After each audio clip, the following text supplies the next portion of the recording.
Welcome back after intermission one of three. Coming back from that.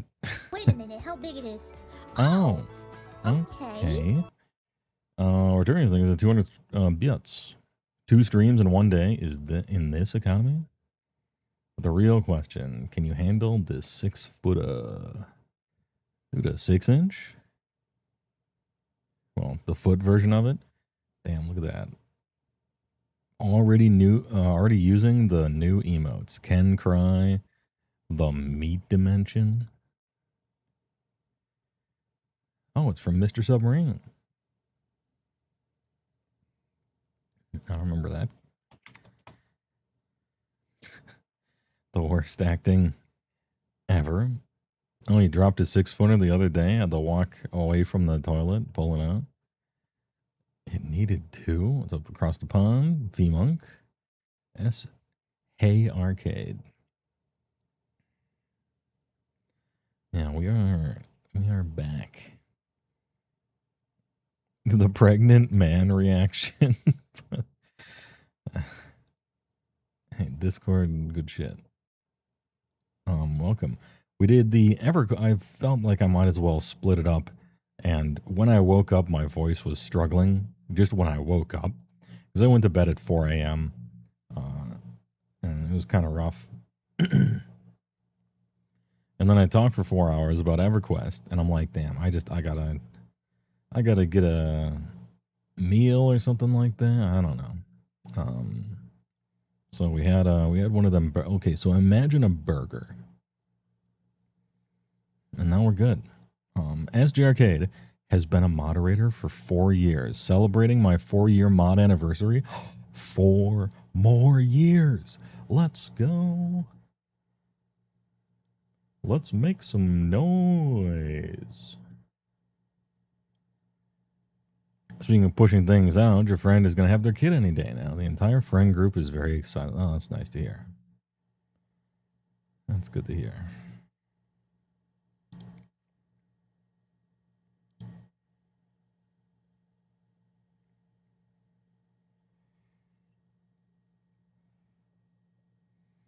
Anyway, it's time. I'm kind of waiting. I'm kind of waiting for CJ to notice and show up. I'm not saying it's just for him. Jupes is also interested. SJ happens to be interested, but he's here. Some people out there 3D printing models. You're printing paper banners for a 25-year-old model. Well, first of all, based. I might as well show you what's on the screen. You are strongly interested? Hell yeah. Dude, RIFTS is so sick. Hey, my man can move a little bit towards this corner, right? We can tiltify him over there a little bit. There we go. Little buddy in the 3-day. 3 days later, he is risen. Hell yeah. Unfurl like a burger wrapper hitting the morning sun.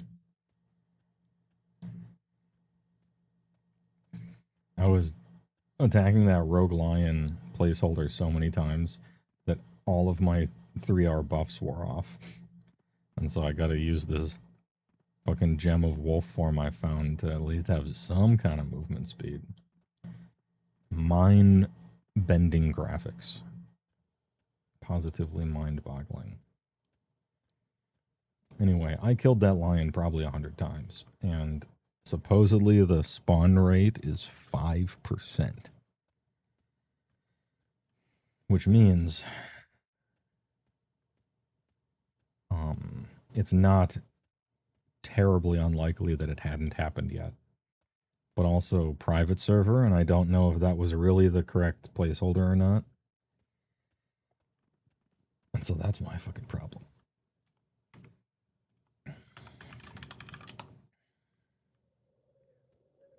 This one's, it's supposed to be this one, near this camp up here.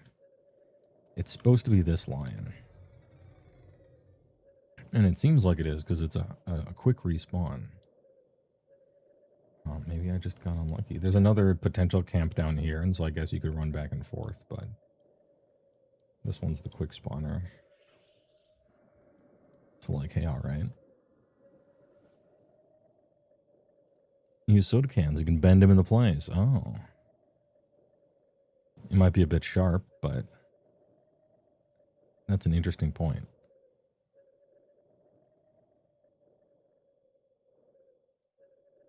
I mean, you could just get a piece of thin aluminum that happens not to be super sharp and still malleable, I guess, in a certain respect. Oh, he bent his Wookiee.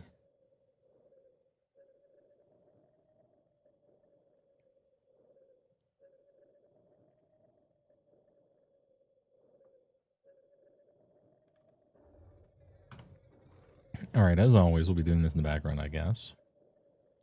Let's bring up the RIFTS worldbook tier list created by CJ, was it? Who made this so I can properly credit the artist?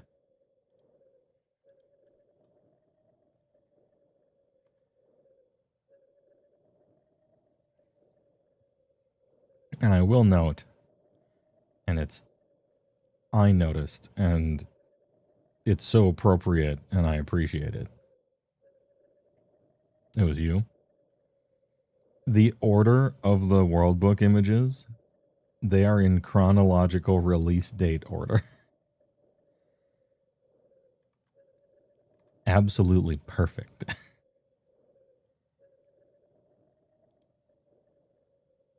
Yeah, well, of course. I mean, yeah, of course it would be in chronological order.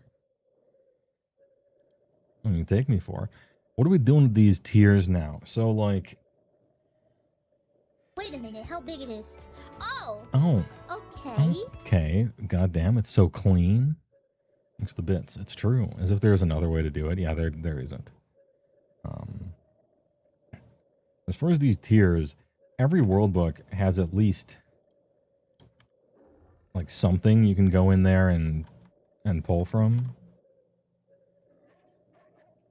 Like there isn't, I don't think there's a book that you couldn't open it up and grab at least one class, equipment,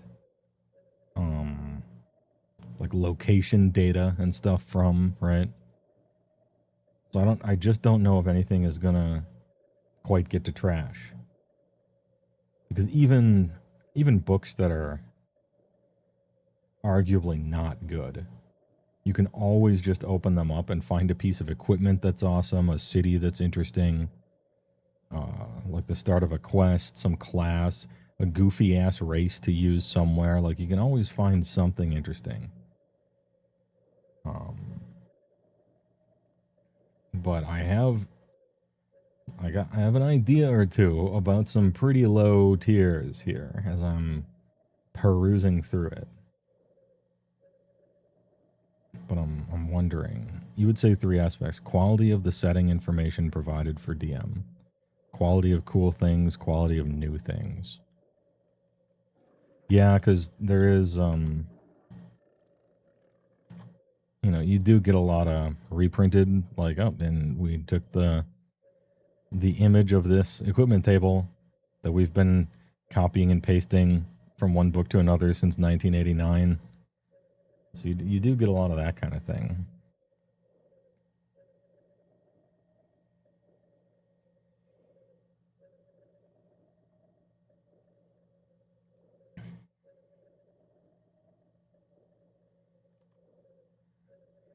Quality of the setting information, quality of the cool things, and quality of new things. I mean, they all kind of have new things because they're all introducing new things, but is an alternative possible where we're like, how much can you pull from it? Can you do a whole campaign there that's really interesting? Is it only good as a supplemental book where people are making characters but you don't really adventure there? I mean, you can adventure anywhere, I guess. Balance, as always, is simply not a factor. RIFTS is the perfectly balanced game because when everyone's making their characters, the GM helps them and makes sure that all the characters are on the same playing field. Therefore, it is the perfectly balanced game.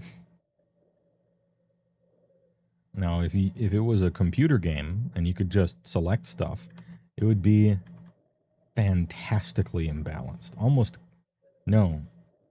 Truly comically imbalanced. But that's why you interact with people. That's why it's a people game, you know? And that's why some of the classes are kind of stand out in specific ways, like, for instance, how scalable you are is like is a positive. Depending on the type of game you're in, it might not matter, but for instance, a class like Gunslinger, I think it's a really good class. Not only for the reasons of what it is and how cool it is, but it scales pretty well. If it's a low power game, then you're counting ammo and you're using SDC pistols.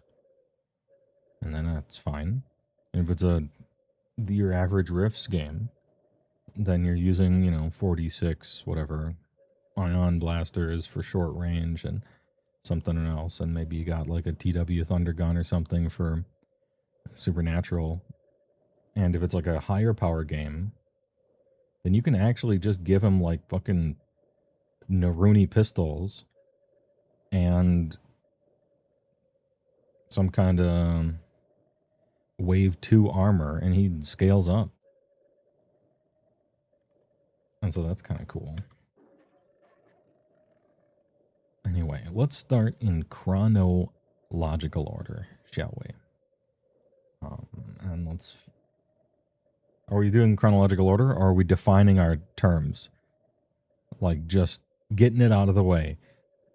Finding one in S tier and just putting it there because that's where it belongs, and then finding the worst one, and then we fill in from there. I kind of like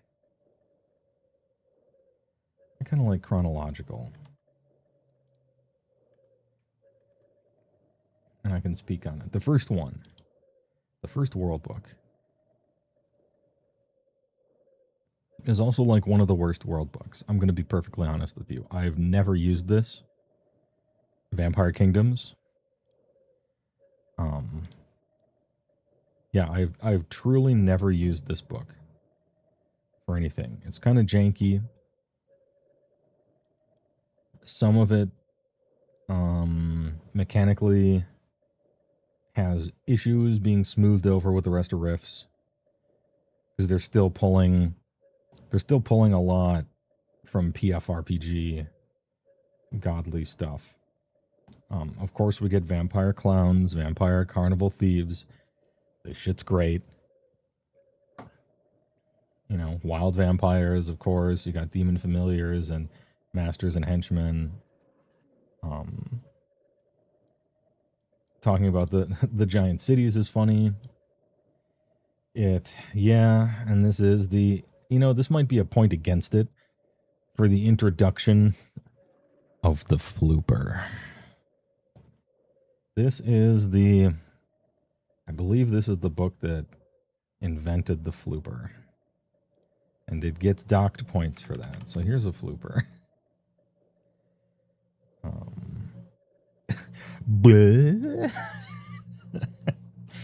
Floopers. Silly DB performers. Unprincipled and anarchist. They're fucking so annoying. Hey, good try. Yeah, oof.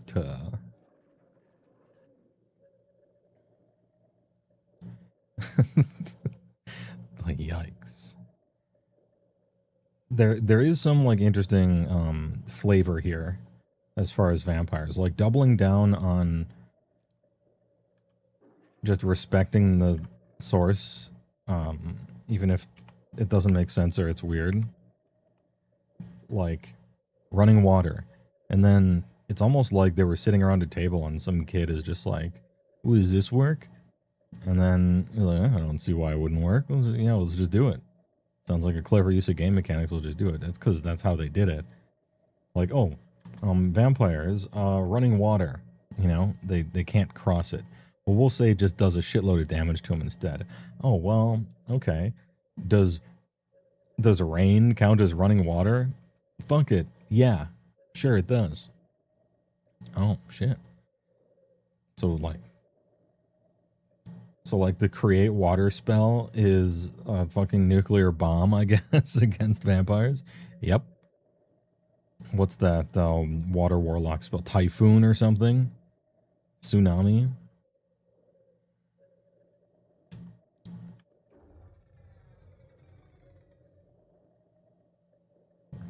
A question in 2 parts for writers. What kills a vampire? Answer, you're the writer. Yeah. Now, vampires are an alien intelligence hive mind. Okay. And so, yeah, you can kill individual vampires and stuff like that, but they are all part of the intergalactic alien intelligence hive mind. And a huge problem and a competitor to the Spluworth Empire, indeed others. Plib, her Star Fox. What is that?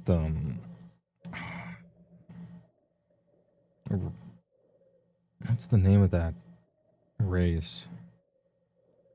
It's like Velocian Star Marshal or something like that. The Star Fox looking cunt destroyers that are also the Terminator and a furry. Like one of those guys' main enemies are vampire alien intelligences as well. Yeah, I know Star Marshal is the title. I was trying to remember the name of the race. Because I don't think it's the Wolfen Empire. I think that's from PFRPG. But anyway, there's a lot of really interesting kind of zoomed in world details. For instance, and not just the running water thing, people using like squirt guns and stuff, and the back of your Humvee mounted like riot control fire hoses with handles, like that to take out vampires. They got the black electric tape over the headlights, forming the shape of a cross, and that actually works. They're kind of. It's cool. It is kind of cool. And I was in a game. I've never used this world book, Vampire Kingdoms, but I was in a game where the GM did, and it was the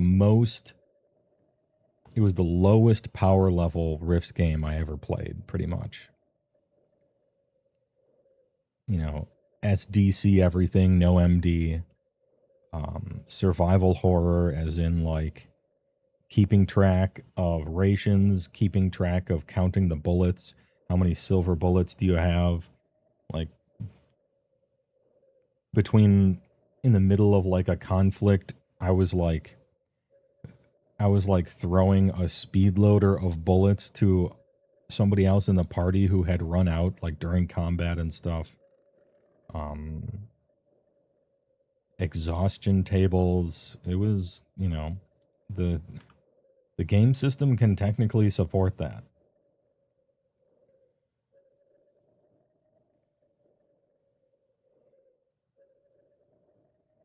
Is Mexico a fun place to campaign in? I haven't had a campaign in Vampire Kingdoms.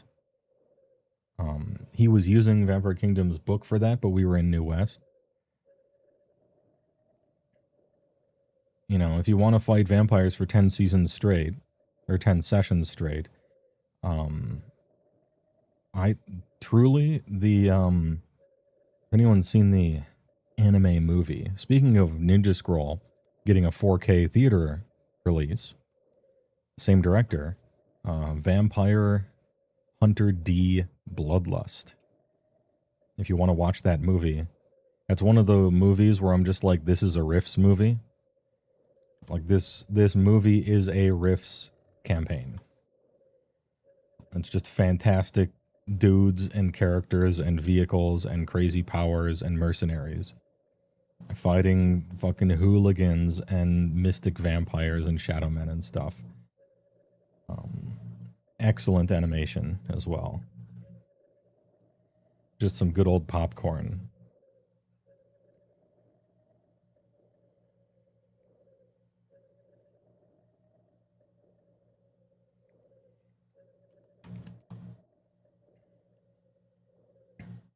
And you can do that in Vampire Kingdoms. But I haven't, you can do the full vampire thing and it would work out and it wouldn't even be that bad. But typically, if I would have to lean in, I'd be like, if you're going to do even if you're going to do a vampire game, I would still have it take place in New West and just pull stuff from Vampire Kingdoms when necessary. Because there are actually a lot of vampires, especially around Arsno and, well, the Southwest, shall we say. And vampires are actually a big fucking deal. Basically invincible. You really have to have a care for their mind control abilities and stuff. As it happens, purely by accident, because everyone just rolled. They just rolled randomly on a bunch of tables. And or chose a class that by accident did this anyway, even though this ability is rare. Everyone in my RIFTS party is immune to vampire mind control. It just so happens. So Giga Chads, I'll have to introduce that at some point and let the party feel cool,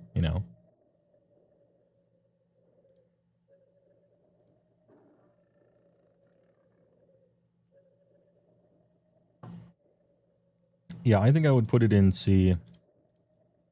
Possibly even less, but we'll start here. Haven't actually run a campaign here. It has cool ideas and stuff, but you're not, you pull bad guys from it and crazy races for sure. I don't think you're pulling any classes, maybe sometimes equipment, but that equipment for the most part is reprinted elsewhere. Just play in a New West campaign and then pull your bad guys from here if you want.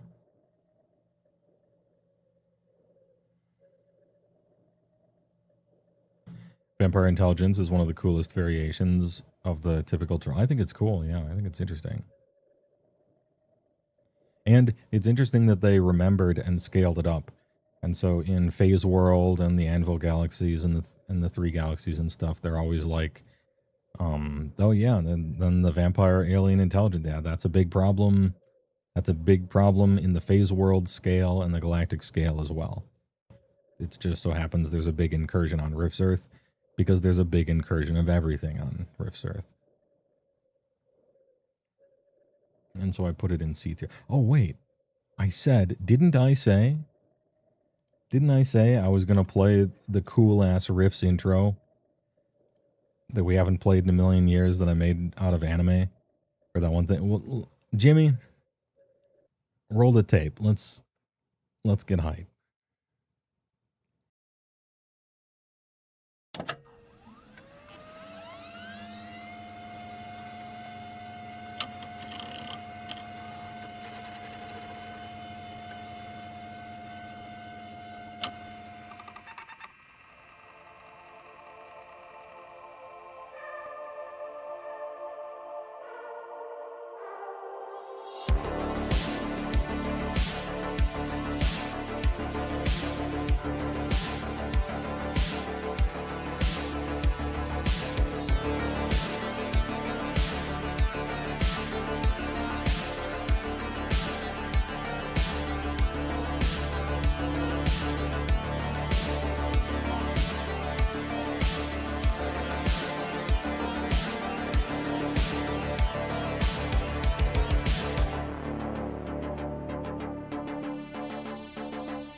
Holy shit.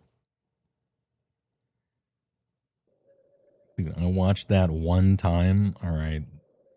The campaign's coming back. Look, light the signal fires. Dude, we're bringing it back. Old anime looks so good and cool. True, yeah. It had, look, 80s and 90s had an aesthetic for anime, and it was peak. Immaculate aura. Also, Across the Pond is still looking for one more player for the VOD watchers out there. Something about those cell sheets. I mean, it's more than the texture of it, although that is it. It's the whole aesthetic of the worlds and the tone that they were just kind of obsessed with. That neo old meets new future grunge darkness. In a certain respect, every decade has its opinions about current and future, right? But damn, they hit it good. Maybe it's just nostalgia talking, but that shit was peak.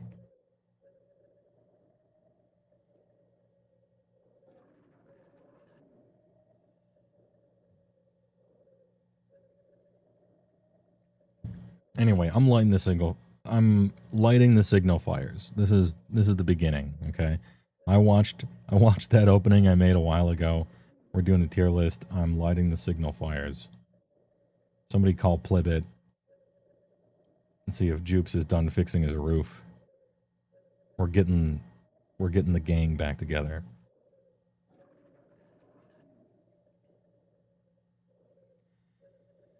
Things look better before. They could use a computer to shit it out in a week. Yeah, you'll lose a lot of attention to detail there.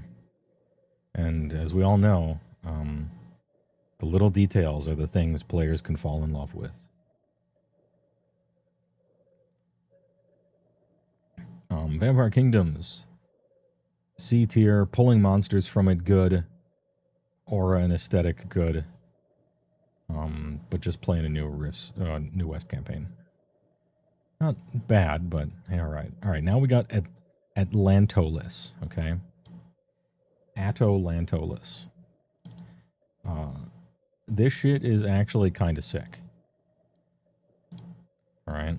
This shit's kind of sick. Here, we'll smallenize this so that we're truly... You got to get the horrible UX, you know? You have to get everything, right? Some visual interest. First of all, as far as covers are, we will be judging the covers, even though it won't matter too much. This shit sucks. Okay, this is hella lame. It's funny in its lameness, but look, we've had better covers. Okay, the Power Lord. Anyway. Bleh. All right. This, to me, this is RIFTS here. This fucking art.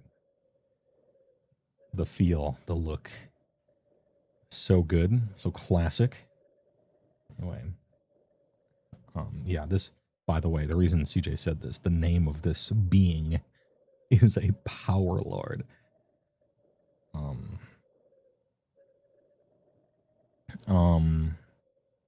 AMAP-O. Thanks for the first time, Chad.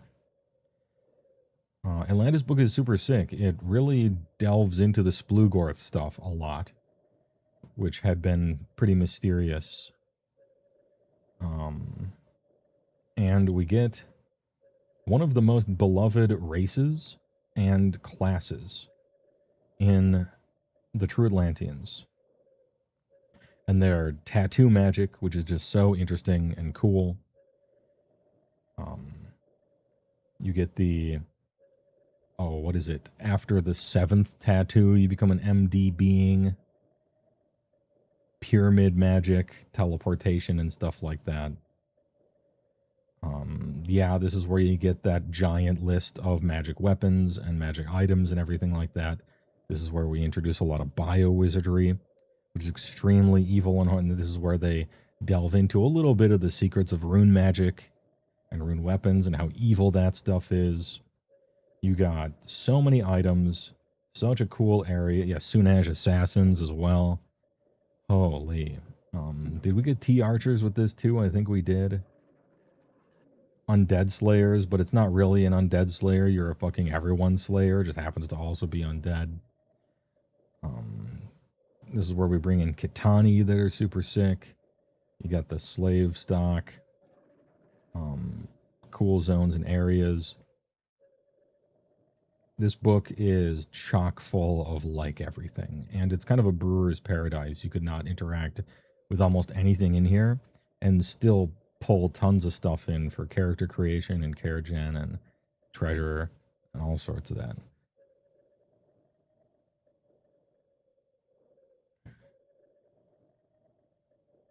Super sick.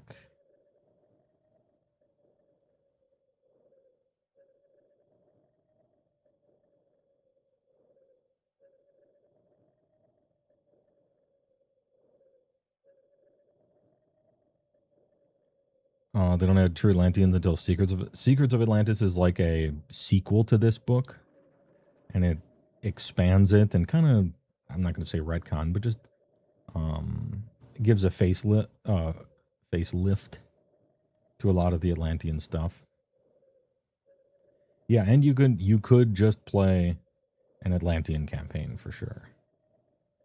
Secrets of Atlantis talks a lot more about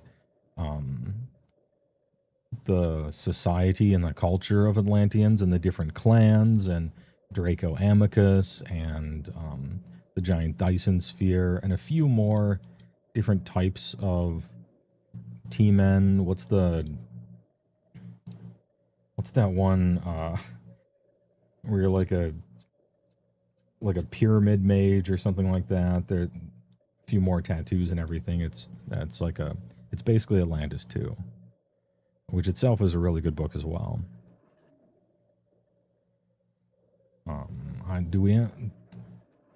Even so, is this the first S tier book? I don't know. How much deference am I going to give to these? Man, Atlanteans and tattoo magic is so cool, though. And all the Splugorth stuff and everything. And this might make it into, at very least, A. And I'll have to think about it. Really good book, good to draw from. You can do a campaign there. It's at very least an A. I'm going to leave some room up here because we all know a few of them that are going to be up here, but it's possible, I guess, that Secrets of Atlantis might be the straw that broke the camel's back to put this down to like high A. Just because now all the Atlantean things you can do are in 2 books instead of 1.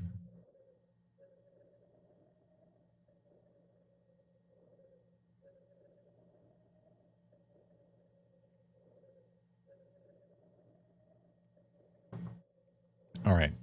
Come on, England. Score some fucking goals. All right, so here we have real. Look at this artwork. Isn't this?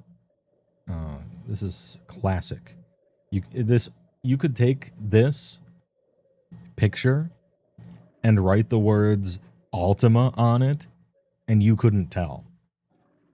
You know, it was just, oh, this is one of those Ultima games. You know, it's so perfect. Classic. I have mixed feelings about England. A lot of this shit sucks, but maybe I'm being too judgmental. So, like, the whole, let's just address it, okay? Merlin with 2 R's and a Y. Arthu, unique idea, do not steal. I know this is just the name of them, and he invented a whole thing where all Merlin is an alien intelligence secret, you know. I can't remember what the He's like pretending to be Merlin and something else, and it's not technically King Arthur. And I don't know. I never really was a big like King Arthur kind of guy, and I've never really addressed or had interactions with any of this particular story and characters in RIFTS. So maybe I'm cutting it short. Yeah, everybody knows the temporal wizard, okay? Yeah, we get it. It's the most OP shit ever. But nobody ever lets you do it anyway. Temporal raiders make great bad guys, actually. That's a point for them. Temporal raiders are fucking sick. Blair. Yep. Alien energy being with 4D powers. Crazy, scary, and powerful. Good bad guys. Good campaign hook. There's Star Childs are kind of cool for stuff. The druid stuff is all dumb. Don't at me. You know, I think this was the first Millennium Tree book, maybe. So it's got to get points for that. You hope knife crime is rampant in fantasy London. Yeah. Well, you know, one thing is for sure, they do not learn from their mistakes. So, and I'm sure it is. They got herb magic. The Millennium Tree stuff is super cool. The Druid stuff, nobody's going to ever play any of those. Temporal magic is really cool, but usually they don't let you do that. Temporal Raider's a fine bad guy. Don't really care about the Knights of the Round Table or anything like that. I don't know, man. This is probably a C for me. There's still stuff in here. There's still stuff useful and good. A lot of like trinkets and knickknacks. Actually, the stuff the druids make, Millennium Staves, Millennium Wands, things like that. Good for treasure. Good for treasure and questing, for sure. Oh, there were a few TW weapons, but nothing really of note. Any monsters of note? Oh, Chianku dragons. Yeah, okay, that's something. Bunch of fairy folk.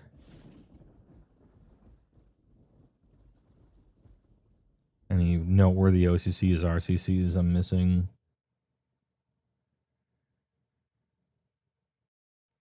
Not really. Is this the book with 4D trans? It is, okay. Well, it's got 4D trans, so it can't be that bad. Yeah, I think we're gonna put it in C. Good to pull from here and there, but kind of sparse. But it does have some high points. And it has the coolest spell ever. So that's pretty nice.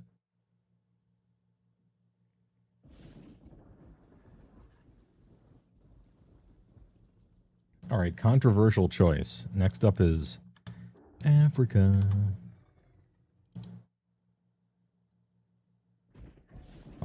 First things first. Covered actually just okay. I'm going to be honest. It's okay.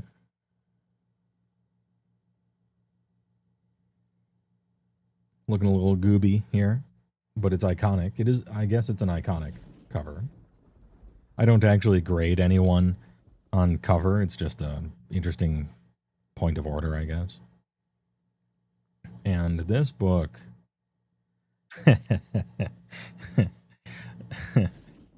Walk me closer so I can hit them with my staff. Yeah, the complete opposite of the 40k meme.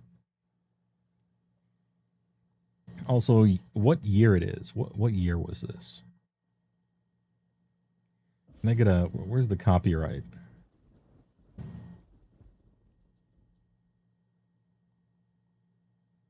Oh, it doesn't say. This might predate the 40k meme. Anyway, here's Africa. It's got a really cool overarching campaign plot for the world. If only anyone cared about that at all. Let's just go down the list. The 4 horsemen of the apocalypse are real, and they are walking the earth. And if they should so combine, like Captain Planet, if they ever meet up, they combine into like the super giga horseman on the white horse that destroys the world. June 93? Okay. And that's a really cool idea. And I actually kind of like how no one cares. It could be poignant in a certain way, but that's certainly not how they were writing it. That the world will just end if the 4 horsemen combine and find each other in Africa. And that's just happening on the planet. And no one else gives a shit at all. And that's kind of funny. Yeah, the Armageddon creature is what they turn into. How sick is this thing? I can't remember. I was in a game where we fought, where we did the 4 horsemen campaign thing, and we ended up fighting a few of them.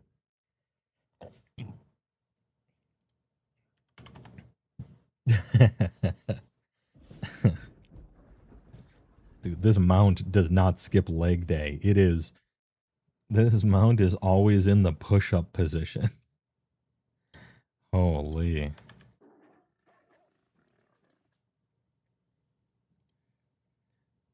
There's bigger shit going on elsewhere. I mean, true.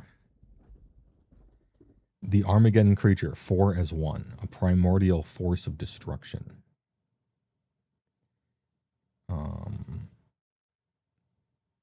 Droughts and famine will affect lands most vulnerable to such occurrences. Okay.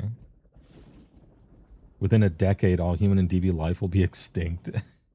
While 90% of the animals and 75% of all vegetation and insects will be obliterated. This means the process of destruction will take around 20 years longer.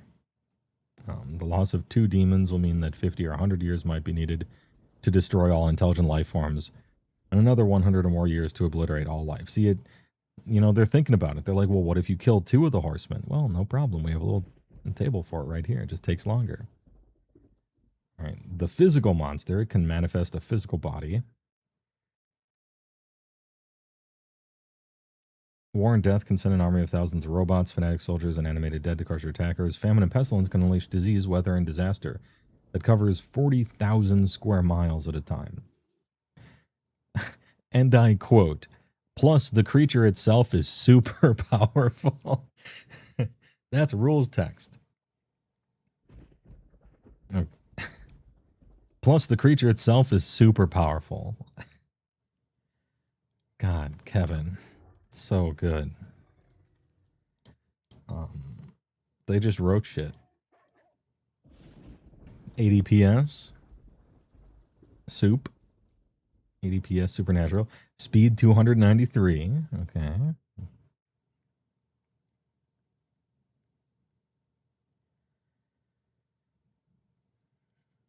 It's got 36,000 MD. It's 60 feet tall. 20,000 PPE. It's a 20th level warrior and leyline walker. It is vulnerable to magic fire, magic weapons. Weapons made from silver cost double. Weapons made from millennium trees inflict its normal damage times 10 exclamation point. Oh shit. It has every natural ability of the 4. Psychic powers, magic powers, special powers. Attacks per melee. 20 hand-to-hand actions. Huh? 20 hand-to-hand actions, psionic attacks, or use of special powers. Or 4 spell attacks per melee round. They were so terrified of magic. They were so scared of magic. 20 hand-to-hand actions or 4 spells. Okay, dude. Anyway, this is the beast, apparently. That's him. That's the guy. Here's War. He looks sick. I guess they put him on just riding the mount there. Anyway, it's funny. It's funny and fun.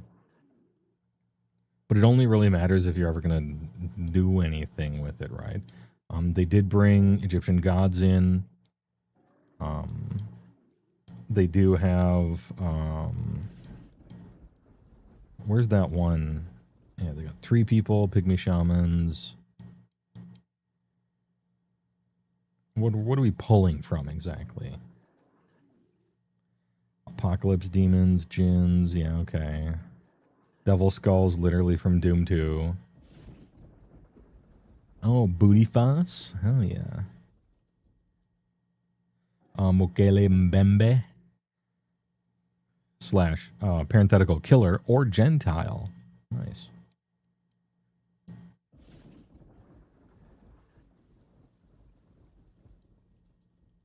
Which is actually kind of an interesting NPC class.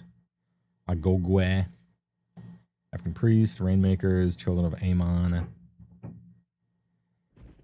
Is this the first mind bleeder? Did they? I don't know. They got mind bleeders anyway, medicine man. Okay, so I think this was the introduction of the necromancer, although really it was from PFRPG. Necromancers in RIFTS are crazy. Necromancers in RIFTS are nuts. So yeah, they're spellcasters, but they you are like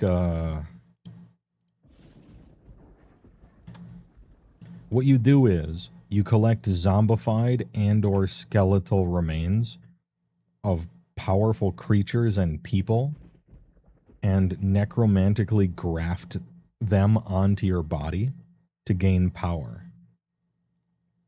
So the average necromancer that you're fighting has like 7 arms and 1 like demon wing coming out of one of his shoulder blades and like a skeletal Draco Lich wing coming out of the other one. He's like 11 feet tall. Sort of like he's like an undead Borg made out of bones and shit that he finds from people. It's crazy. Like really cool, really interesting take on Necromancer. A complete psycho and a boss fight in a can. Also, always has a shitload of attacks because he keeps grafting extra arms onto himself, like Godric. Or Godric, I mean.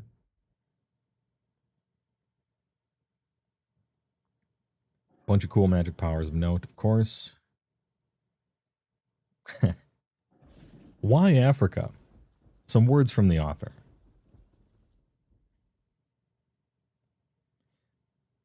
I've probably never read this. A surprising number of people have asked me why I have selected Africa as one of the first RIFTS books.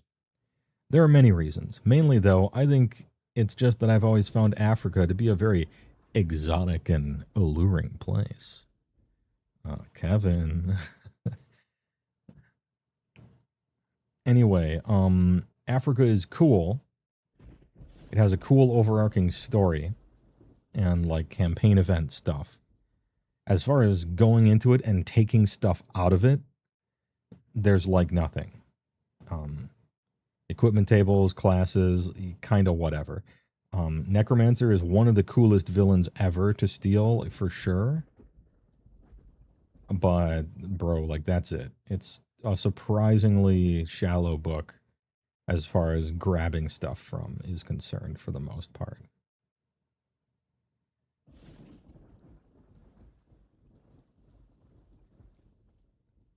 C tier.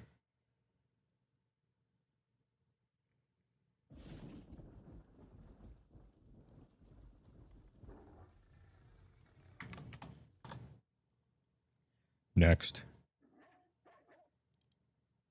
All right. Well, now we get to the Germans. The Triax Empire and the NGR, aka New German Republic.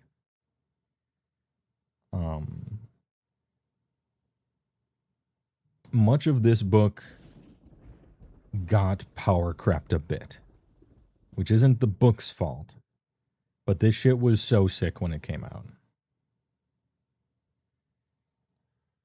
Yeah, this is German mechs versus giant alien gargoyles, the TV show.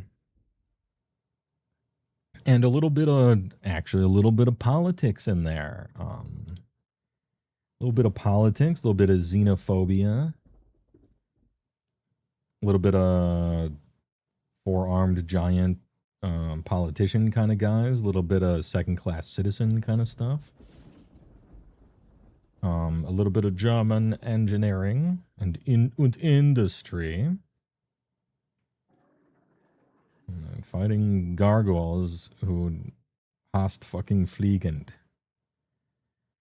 And an all-time banger for dudes who like robots and power armor and stuff that you can attach to them. It's got sick shit. Now, it has been power crept for sure, except for like depleted uranium rounds and some other useful things. Dude, the Ultimax is still cool. It's still cool. Fuck you. Just jetpacks and stuff, uranium rounds, a lot of technology that counters supernatural you'll be finding in this book.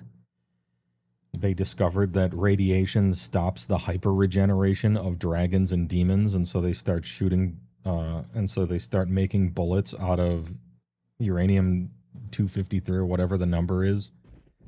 And then they're like, oh well, we might as well have a bunch of paragraphs about them going in and environmentally consciously cleaning up battlefields by finding and recovering the nuclear waste they cause by killing the demons. And they got cleanup crews. There might even be a class for it, or maybe I'm thinking of the what is it? Not the Tin Man. It might be in the Mercenary Adventures book. We'll see. Anyway, tons of gargoyle shit. Sorry, I'm sorry. Gurgoyle with a U. Unique idea. Do not steal. This is where mini missiles came out big. Let me just go to the Ultimax real quick. I gotta show me my mans. Oh shit! Look at this shit. This is so sick.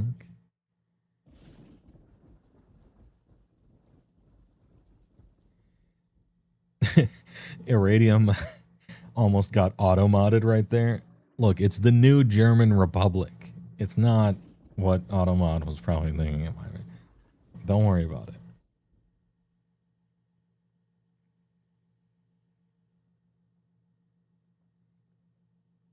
Literal case in point, Automod caught your message and thought that, yeah, you can't do that nowadays.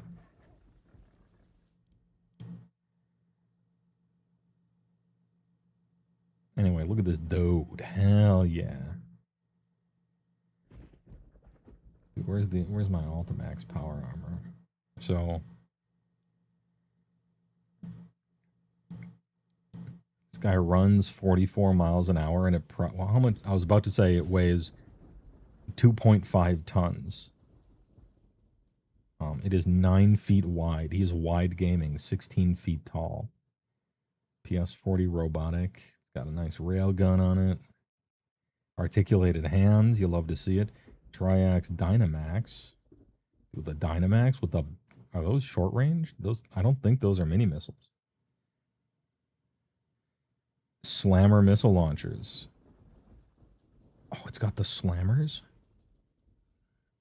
Dude, the slammers. I forgot about them. They also have ramjet rounds. I think that they came out with in this book.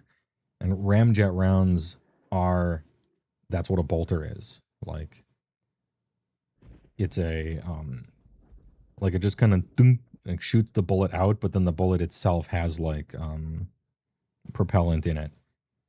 And it's like it's a way of really quickly turning an SD gun into an MD gun. Is it a power suit or a giant robot? It is a robot vehicle.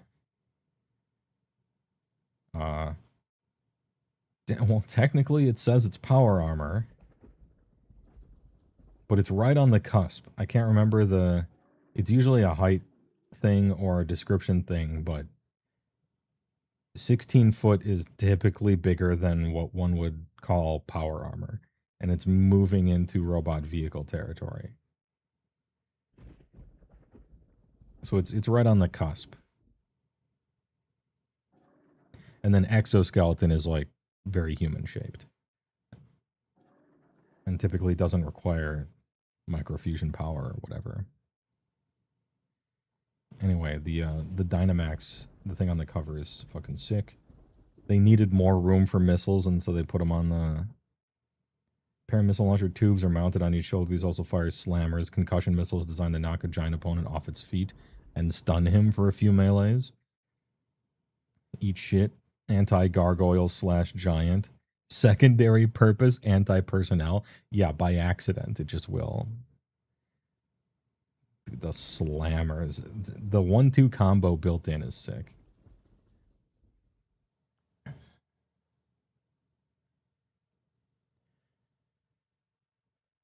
Yeah, the gargoyles are like way faster.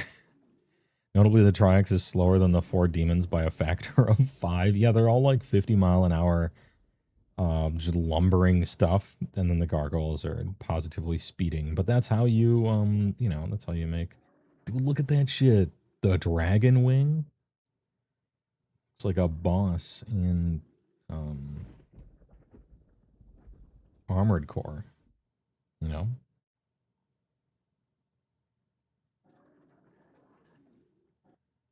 Any Gundam enjoyers in the chat?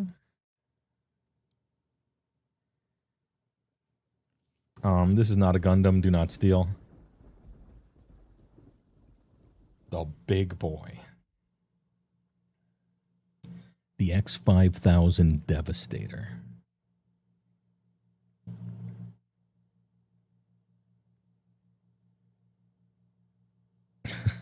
German name. Die Wehrwüstung. Ground infantry assault robot with multiple weapon system. Weighs 150 tons. 50 feet tall. We are here to shoot. Anyway, this shit is all sick. The oh yeah, it's got the limited. Look at how wide that dude is. Holy, dude. This really is gonna take 13 hours. Just reading about this shit is so interesting and cool. We got pump pistols. Them shits are sick. Ion pulse. I think it's the first time we got ion pulse stuff. First time we got DU stuff. The dreaded neural mace. Although that's pretty common.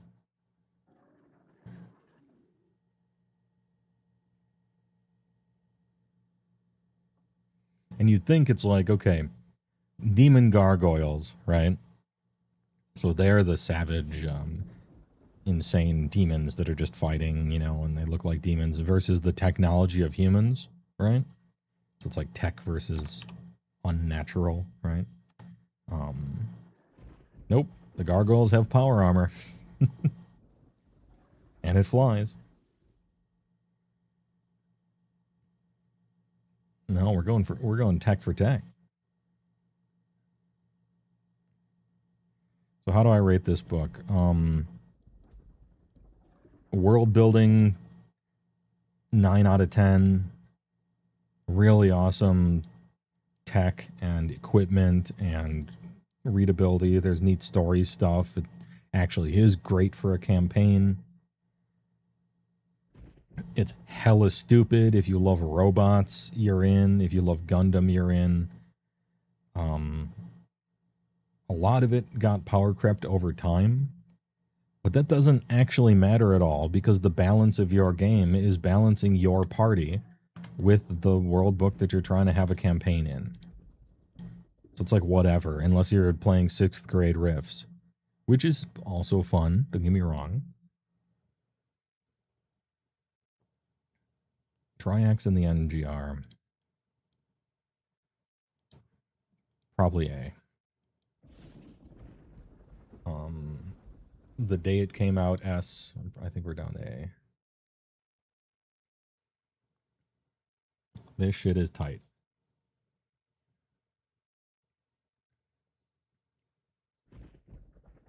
Pretty cool, Bateman.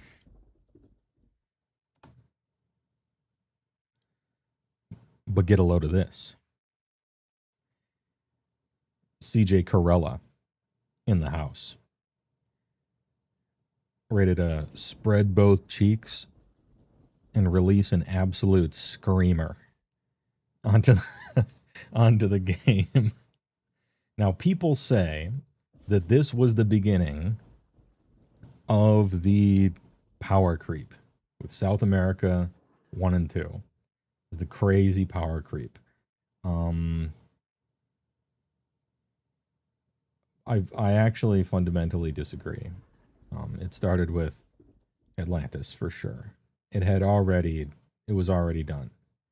But this one was like more noticeable. You appreciate that for zero reason all the guns have iron sights despite being mech targeted. Look, it looks cooler. The rule of cool. Pretty well rendered cover, if I do say so myself. This guy is an anti-monster. That's the name of the class, anti-monster, as in he is meant to kill monsters. You are basically a Bioborg. You're a Bioborg full conversion. Who's just here to fucking kill. Any killers? South America. Why is the holster? You know, never mind. It's not important. El Dorado, myth or reality? Reality. In that it's really a myth.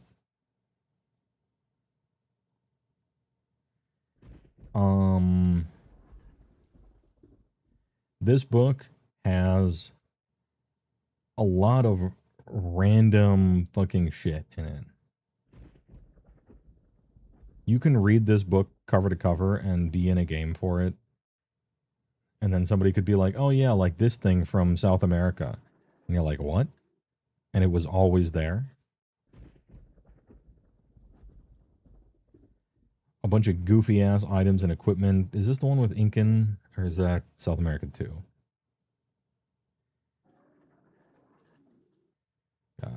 Of course, Biomancer, OCC, nice villain there. The anti-monster for power gaming, if you want to do that. Wear Jaguar and wear Panthers. If your players in your game are gooners,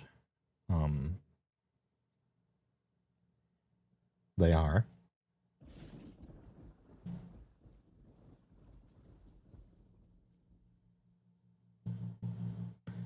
What else is noteworthy in here? Yeah, anti-monster is a fine like super munchkin kind of class.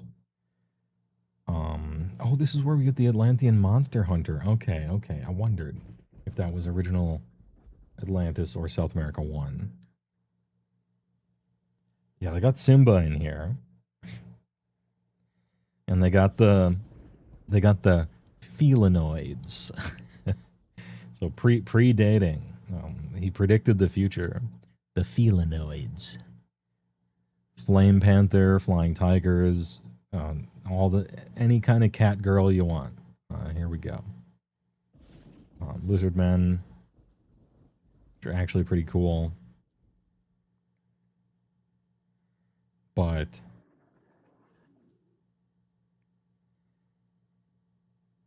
ultimately, is this unfair? Ultimately, you can ignore this entire book, and nothing of value is lost. It's not really power level. There's so much information. If you actually give a shit, I'm sure you could find something here. But I've never done a South America game. I just haven't. The entire book is anti-monster for power gamers, Biomancer for bad guys, and 100 different type of cat girls. Like, hey, all right. And some like randomly powerful weapons. I don't know. I never was feeling original South America that much.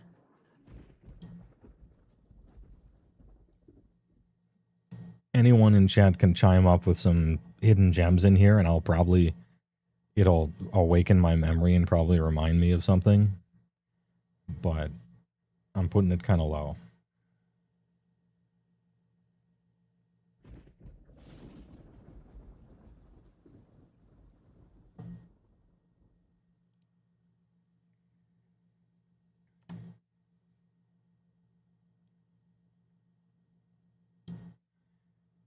Rifts Underseas. This book is better than it should be.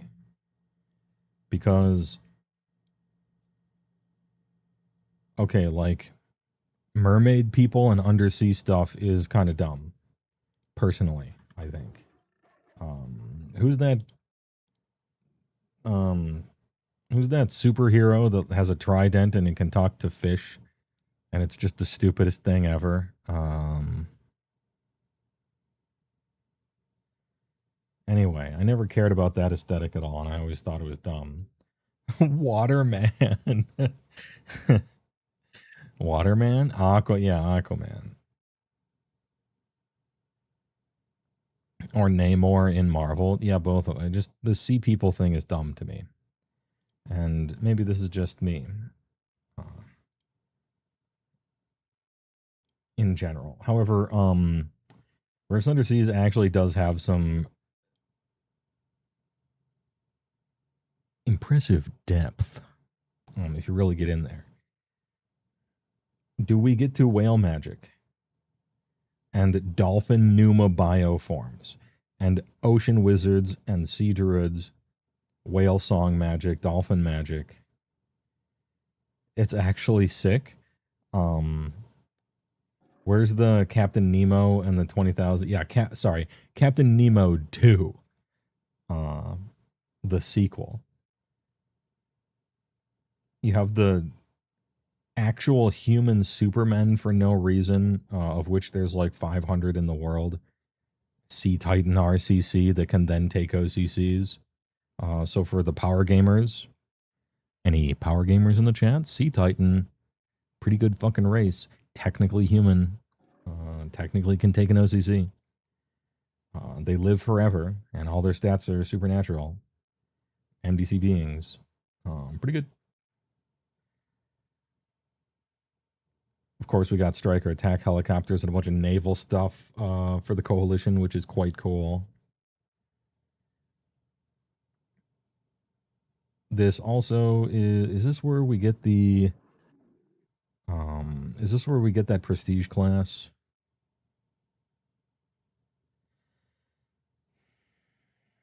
Where you see the face of Cthulhu and you become a believer?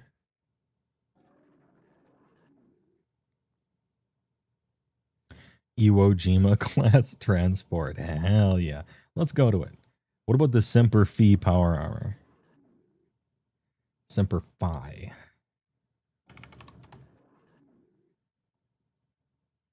Okay.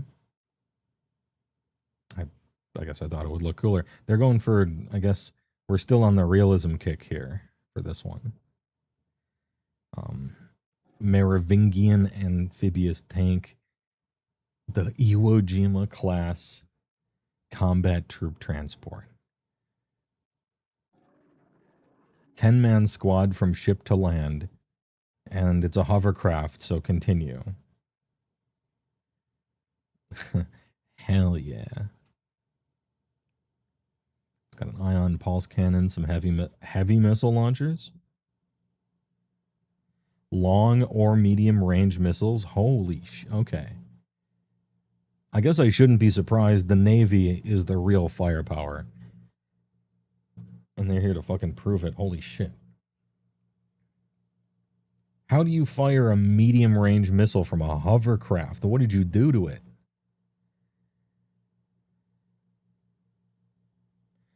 Hovercraft well known for their ability to take damage.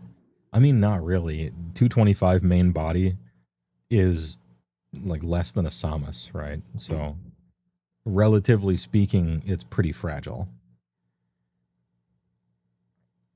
The Seahawk VTOL jet fighter, damn. That's the grandpa. Striker attack helicopter, let's go. Why would you have attack helicopters when you have Samus power armor? You know? That's an attack helicopter, except it's just one guy. It's got the same payloads on it. Well, not really. I guess you can put bigger missiles on this. If they were being serious, I guess. Yeah, it's got medium range missiles. So that's why. They're More of a weapons platform, less maneuverable.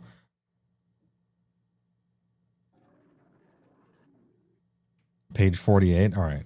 Go to the Sea Inquisitor real quick. There it is. Enemies of the Cult of the Deep. Humans who have heard the calling of the Lord of the Deep and have managed to retain their sanity and reject the monster's call frequently become obsessed with destroying the monster and its minions. They're talking about Cthulhu here. And so this is, you remember D&D 3.5, where you just got prestige class, where you had prestige classes, but then also you could like get a template. So if you got turned into a werewolf, you caught lycanthropy. You just got this template placed upon your character that just gave you extra stuff. They don't normally do that in RIFTS. But here's one. It just lands on top of whatever class you had. You get +8 to mental endurance. That's sick, actually. +8 versus horror factor. +1 all saves, mind control. You can disperse magical and psionic energy. Destroy the supernatural. And then whale singers do whale magic is actually sick. Dolphin Numa bioforms. Hell yeah. Just like Sequest. Wait, was it Sequest? What was that TV show with the super intelligent dolphin that was like a member of the crew? It had like a funny helmet on. Am I hallucinating this? Dolphin is swole. Yeah. It's on DHG.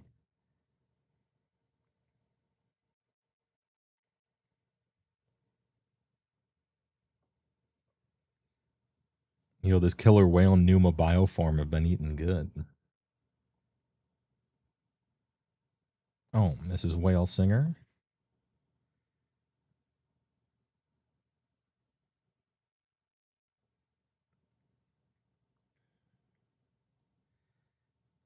Whale magic and dolphin casters are actually pretty cool.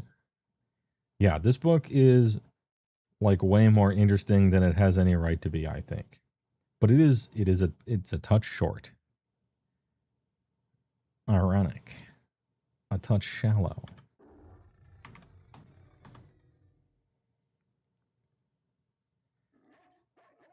Where am I putting it?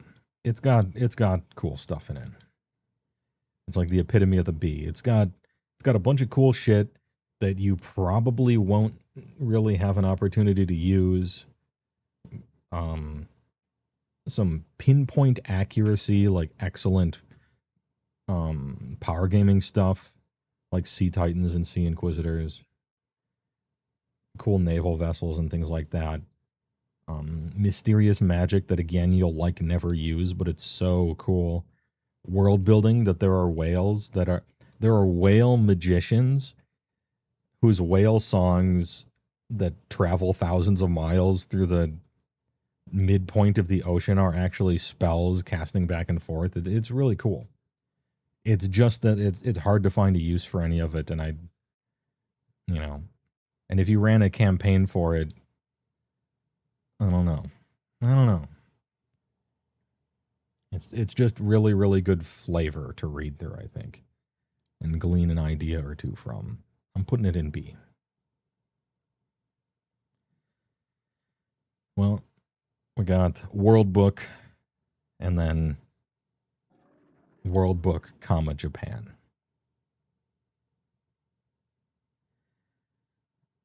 Damn, son, where'd you find this? There's some really cool art in here. And by cool, I mean stupid, and by stupid, I mean cool. The entire country is split in twain. The traditional, ancient, say no to technology half of spirituality and magic, and the Neo-Tokyo robot future.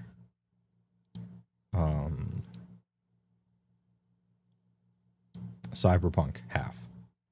So whichever flavor of weeb you are, they got it.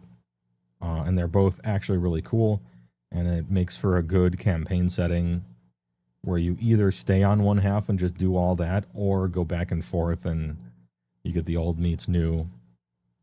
There's some really interesting, cool classes. It's got a Kyoto Millennium Tree, which is excellent.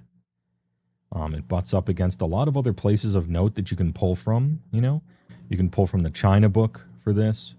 You can pull from the 2 China world books, although those need a little bit of kneading the dough to get them to work with the rest of RIFTS, because they got this weird chi system that actually sucks, and you can probably ignore and a bunch of other stuff. RIFTS China is almost like a sub game ish. You can pull in Russia and like, so taking like the Neo Tokyo technology side and having it be a campaign where you're fighting Russian robots and island hopping is actually, that could be sick. And military contracts and do an entire Cyberpunk Night City thing. Hell yeah. What's other things of note? The magic items are like kind of crazy. Die shows are ridiculous. Obviously they have all the Millennium Tree stuff. The OCCs are actually quite cool and interesting, and it has more than the average. Of course, we got the true samurais. Zanji Shinjin Ryu is downright overpowered. The fact that you start with basically a rune weapon is downright overpowered. You can parry laser blasts with it. You're a fucking Chad. It's just that you have to be a traditionalist, which is unfortunate, but if that's the type of game, that's fine. Mystic Ninja, very interesting, cheating at the game powers. What else we got? So hey, warrior monks are really cool. They can turn any, I can't remember if it's melee weapon. I think it's stick. It's like a stick or a bow staff or something, and you can turn it into an MD weapon by focusing. This is where you get a lot of like Chi MD death blow stuff from Pink Girl Samurai. There she is. Demon Queller is a fucking badass class. So dedicated to killing demons that even though he's a traditionalist, he is using guns and technology just to kill demons better, sort of a half, 1 foot in one half, 1 foot in the other half. And then, of course, Republic of Japan, which is just Cyberpunk City. Their robots and power armor are fucking awesome. The ninja juicers and ninja crazies and ninja Borgs are all incredibly good. Cyber Samurai are not. Sorry, the traditionalists are cooler on that front. Eat shit for life. Glitter Force troopers are hella cool. Your Borgs are cool. Your power armor is cool. Some good cybernetics and bionics, actually. And even some, your weapons are like, all right. Yeah, so let's just let's scroll through some of the power armor here real quick. The Japanese Samus, the Armatech Samurai class Samus. Hell yeah, look at how wide he is, dude. He's big. Anyway, their custom version of Samus is fucking sick looking. Of course, they got a bunch of glitter boys. I shouldn't say, of course, glitter boy battalions are actually quite rare. Canada obviously has a bunch, and so on and so forth. But Japan does have glitter boy stuff. And then there's a bunch of custom versions of the glitter boy that are all far worse than the normal one, as is tradition.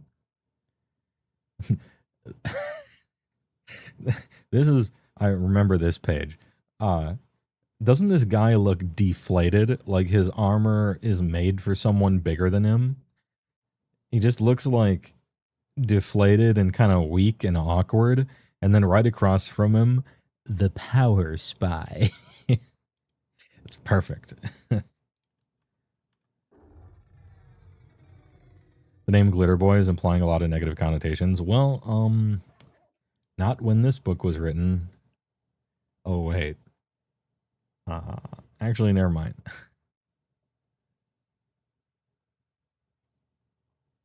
So they're called that because they are chrome, some sort of space chrome alloy. That the majority of weapons in rifts are laser based, and this just refracts that. And you're like, depending on what type and what frequency, you're basically kind of immune to lasers. And you have the biggest gun ever. You are a one trick pony, but that trick is big.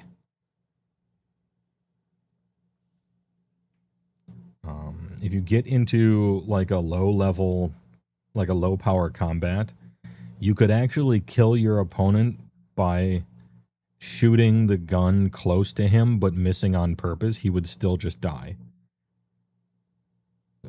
from the shockwave of firing the gun. It's kind of like standing on the deck of the USS Iowa or something like that, and them just firing the guns. You might actually die.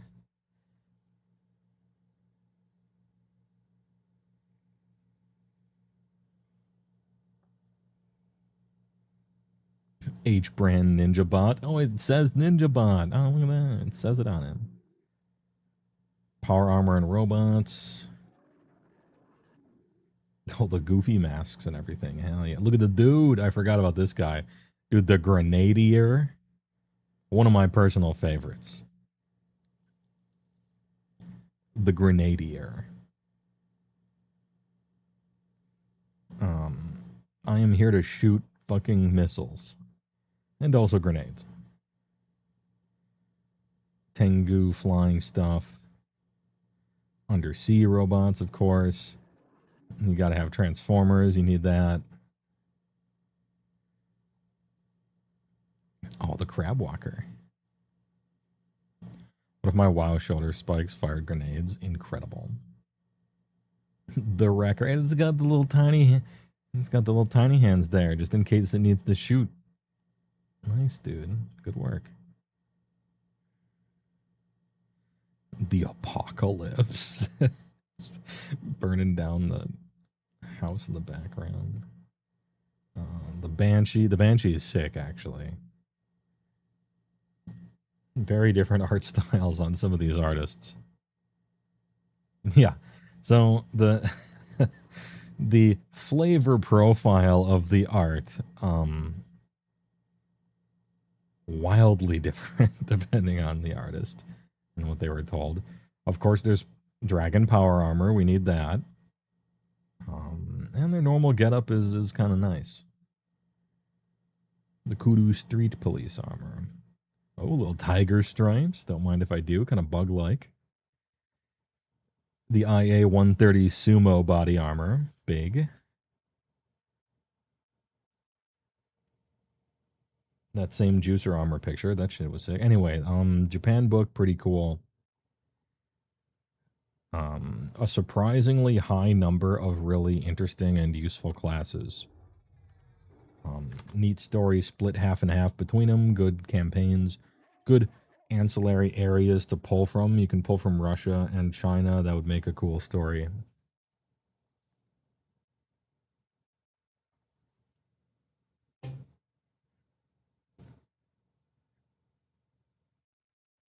The first guy had 5 grenades, but this guy has 10. He's grenadier than the first, yeah.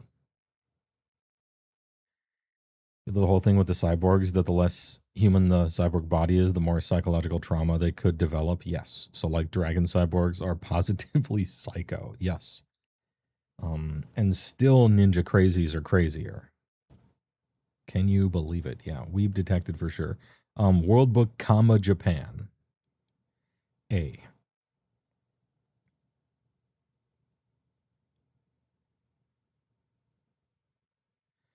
I think it's just more well-rounded than these other two. Particularly Atlantis. Atlantis had some really cool ideas and interesting stuff. This is one of the better books, and this is one of them. It might be like this. The Atlantean race and tattoo magic is so powerful too, plus all the, yeah. We'll see. It's hella good shit. This one might even be an A because it's got kind of everything.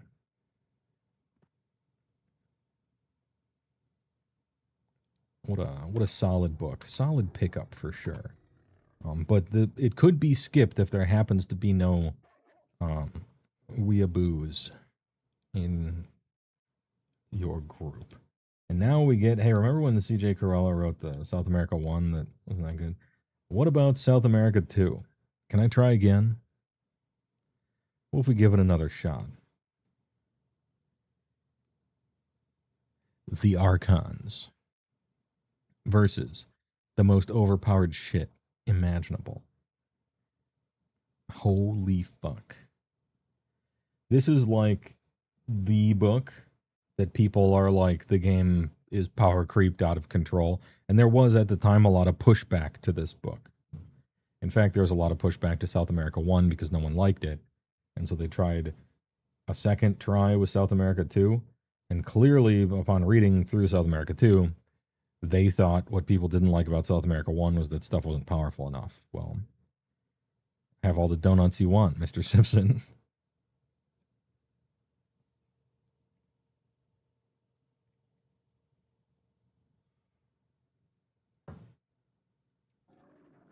This book is sort of like a buffet at Caesar's Palace as far as not really interacting with anything in the book itself, but just swooping in as a power gamer and picking something nuts and putting it in your funny sixth grade RIFTS game.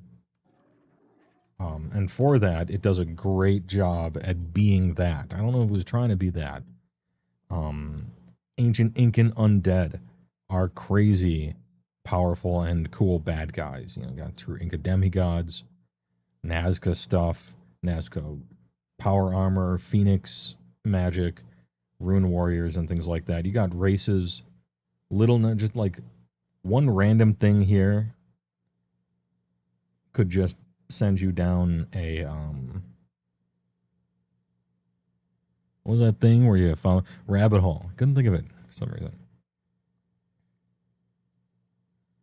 Oh yeah, Armor of the Sun, funny thing. The Archons are crazy. Super sick robots and power armor for them. The Megaversal Legion shit is just like written by someone who's 16, and it's hilarious and awesome. A real life commander during what was it? It wasn't Desert Storm, but it was like during that era, some like 1-star general or something got rifted into Rift's Earth and captured, well, not into Rift's Earth, he got rifted into the Rift's Megaverse and got captured by the, I think, what are they called? Darkir race, who are intergalactic slavers that make partial conversion cyborg slave mercenary bands with the craziest technology ever, and then send them off doing mercenary work to different factions of the 3 galaxies. And he started an uprising and won and escaped to Rift's Earth, where they are marooned, essentially, with Rental Tech Masters and Ojahi Borgs and Abram Tank 2s, which look like they're from space. That's just the Megaversal Legion. That's not even everything else in here. It's so stupid and great. Yeah, they got I-beam inertia rifle technology that's super sick. What are they got the Ultra Crazies here, which is sort of like the quote-unquote answer to the Mega Juicer.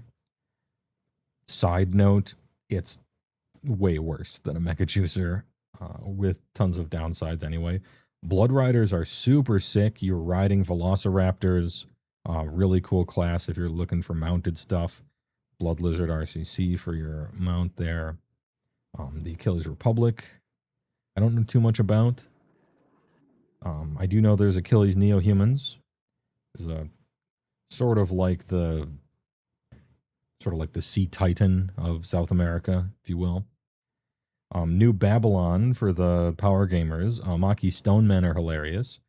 Imaki Stonemen Duelist with Life Ward on their armor. That's funny. I might as well just be scrolling through the pictures of this shit while I'm talking about it. Yeah, Maki Stonemen. They have a few thousand SDC so that they can take a few points of MDC. But you give them Life Ward and it converts SD into MD, and now you have 3,000 MDC as a character class. It's kind of funny, right? It's kind of funny, right? Combo. It's not just for Titan juicers anymore. Shitloads of crazy overpowered weapons if you reach your hand in and just pull it out and give some excuse for having it in your backstory. Megaversal Legion stuff probably still off limits even then. But I happen to be a fan of the ATL-7 anti-tank laser rifle. That shit's kind of nice. And more, which I could get into later, but why? Anyway, fun fact, South America is where they invented crazy technology. MOM implants, mama's boys, mind over matter. This book is cheesy and powerful in dumb ways, but that's fun if you are all in agreement to do that. And every time you look into why anything is strong or the history of it, the backstory for why or what it is so fucking stupid and awesome that you can't help but stay mad at it, nor am I even trying to. It's B.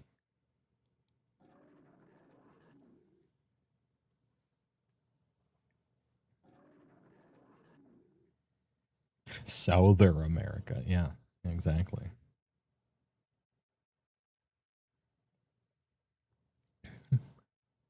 Next. Oh, baby, a triple. We have a winner. All right, there's no suspense needed here. We have our first S tier. And that's it. It's that simple. It's that easy. If you have to buy one RIFTS book, it might just be Juicer Uprising. This might be the one. Tons of flavor, tons of locale, tons of storylines, and it's all swirling around the drain of the most, shall we say, narratively interesting character class that is at least somewhat a unique-ish RIFTS invention, and that is the juicer. Pull up the Giga Wide Boy. All right, we'll do it. Look at the holy wide gaming. God damn.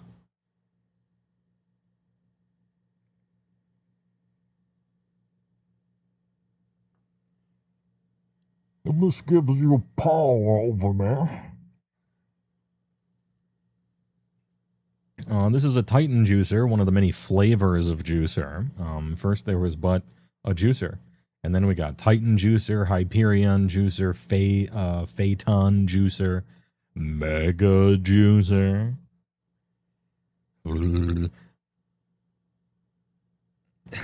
He needs 3 buckles on that belt. His bigness is supreme. So in case you don't know juicers, you undergo crazy full body surgery, and specifically you get this regulator implanted all throughout your spinal cord and stuff, and a harness that you can see here. This is a juicer harness. It regulates the juice. It's basically Bane serum, okay? And it absolutely pumps you up. Superhuman speed, superhuman strength, superhuman agility. superhuman awareness. Dude, this is the fucking Jean-Claude Van Damme aware meme. You are like lazily trotting through combat, watching individual raindrops fall from the sky, thinking about what you're gonna get for dinner as you're dodging bullets that someone is shooting from you. This is the. It's kind of like that thing that that Cyberpunk did. What's the name of that from the anime where it gives you the rainbow dodge effect? Zandeviscan or something like that. Sandevistan? Or is that a country? Anyway, there's only one downside. If you're pumping Bane serum into your body at all times, and sometimes overcharging it like you press the turbo button on your Windows 98 tower, the human body was not meant to do that for very long. And much like Blade Runner, the brightest flames burn out the quickest. And so you have, I can't remember what it is. It's like 5 years maybe, plus a certain amount of D6's number of months. And then you suffer the most catastrophic heart attack in the universe. Like your heart audibly explodes in your chest and people can hear the explosion 2 rooms away from you. Like you're done. But until that moment, you're a god. Is it worth it? Well, yeah, actually, it turns out it is when a lot of them just want to make a shitload of money and or vow revenge and want to single-handedly do it. And then, you know, maybe when they got a year or 2 left, they try to do the detox thing. And you can detox from it. It does work sometimes. But you only technically survive if you do that, and it's still a random chance anyway. And you're basically like, you look like an Auschwitz victim with 0 muscle mass in a wheelchair, kind of shaking every once in a while, and have a ton of psychological problems. Not the least of which being, it used to be I could pick up a car and throw it 20 feet and then run to where I'm throwing it, beat it there, and catch it. And now I'm struggling to balance my spoon eating cereal in the morning. And so, like, that'll do something to people. But also it's kind of like a little bit of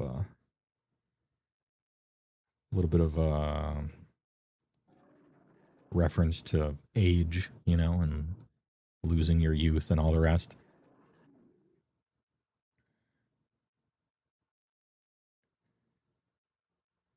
Do they get cyberpsychosis or similar? Not by name, no. They get more, dare I say, realistic mental problems like the one I just described. If you're looking for cyberpsychosis, we'll talk about full conversion cyborgs, and they go into it there, and the answer is yes. Not really necessarily how it is in Cyberpunk, but a similar thing. Very much the loss of humanity. And no sense of touch, and various things of the like. Can you necromancy a juicer? Yes. Scrolling. It's called a murder wraith. Great question. Alrighty, yeah. And this shit fucks. This is bad. This is bad news. Excellent bad guy kind of thing going on here. Dragon juicers, which found the answer. Okay, dragon juicers, also dragon juicers. They cracked the code. Okay. Clever use of game mechanics. It turns out, dragon blood plus special rituals is very similar to the juicer Bane serum. And so dragon juicers, their claim to fame is, yeah, we're basically just as good as a juicer, except we don't got a time limit. it's not 2d6 years or whatever, 2d4 years. We can maintain this as long as the juice keeps flowing. So eventually we just start hunting dragons. And you can keep it rolling for as long as you can keep that dragon blood flowing. Quite cool, actually. If you're interested in a Monster Hunter themed Rifts character, a Dragon Juicer is possibly the perfect thing. Yeah, also there's Phaeton Juicers, which I believe are the pilot ones. You can barrel roll a tank to dodge out of the way of stuff. That's fucking hilarious. There's Hyperion Juicers, which are even faster. There's Titan Juicers, which are even stronger. There's Delphi Juicers that give you a bunch of psychic powers. And of course, where is it? It's somewhere in here. The Mega Juicer. There we go. There's the Mega Juicer. You become a mega damage being. Essentially, this is a techno wizardry juicer where man meets magic and machine. Let me just read the caption for you real quick. If you want to be tough, become a juicer. If you want to become a god, become a mega juicer. Hell yeah. So the problem is, now that we have introduced magic into this, you're so much better than normal juicers. It's not funny. You are sick nasty. You are the Hulk, actually. One little problem, you're not gonna detox from this. There's no detoxing from this. You're dead. Also, it isn't your heart that explodes. You actually blow up like a nuclear bomb, like a little tiny nuclear bomb. You start walking around. Just this guy's still alive, by the way. You start on fire, maybe a month or so towards last call, as they call it, and then as last call gets closer and closer, you're just on fire all the time. People can kind of see through you a little bit, but you're still good. You're still good. And then finally at the real last call, you blow the fuck up. But look, mega juicers are the kind of guys who they can do the Fist of the North Star thing, where they walk into the town and punch a building and it falls on their head and they just keep walking and can opener it. It's funny. Anyway, I'm talking all about these classes and everything. They're so cool, but it also includes a bunch of Chi-Town stuff, a bunch of actually a bunch of sights and sounds, the whole juicer story and how it interacts with the coalition, a lot of good world building here, and even the equipment is so good. Really excellent equipment and body armors. And where's my special little boy, the JA-12 and the JA-11A, which is also excellent. Icarus flight system, yeah, it's got the juicer chainsaw in it. It's got juicer related OCCs for, of course, they have juicer sports, like what is it, Death Ball and Murderthon. The JFL League Championships. Oh, sorry, Murderthon and Death Ball. Yeah, that's it. This is one of those books, let me tell you.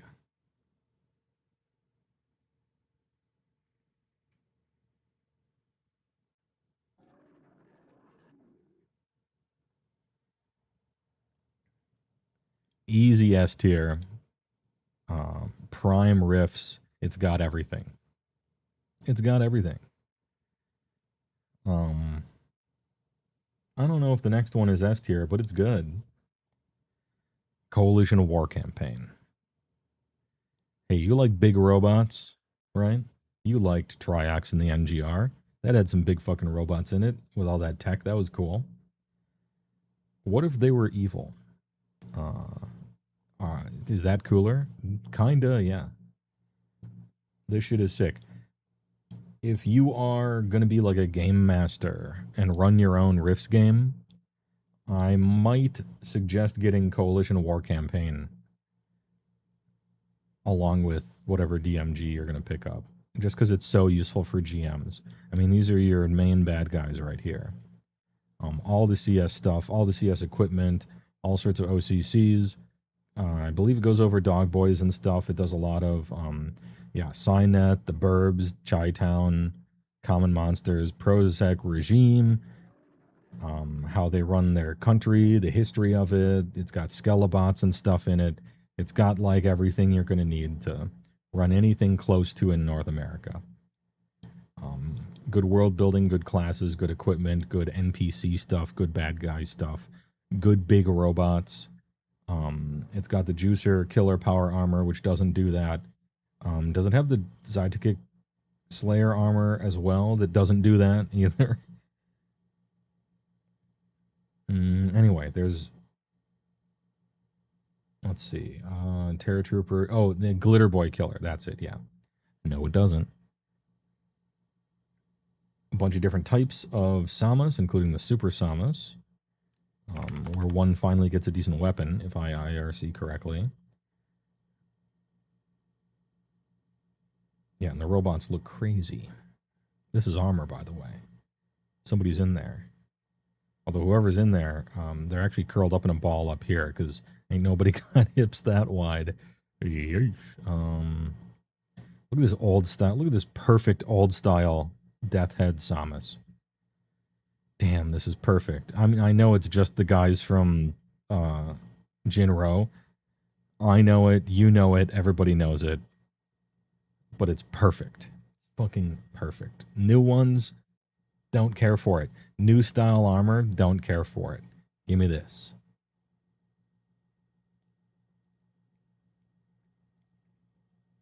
Even has the big 15 on the leg, the spikes, the gas mask, the German helmet, the glowing eyes, the jet stuff that it could have been rounded. They could have done it that way. It would have been dumber, but they made it rectangular. The gun actually a little bit invokes a bit of a flamethrower thing, even though it's not. Downturned wing. This is perfect. This is perfect bad guy armor right here. You'll love to see it. Smiling Jack. The fucking Super Samas do this shit. Look kind of stupid, but it's really good. Way better than the normal one. Very fast. Striker Samus.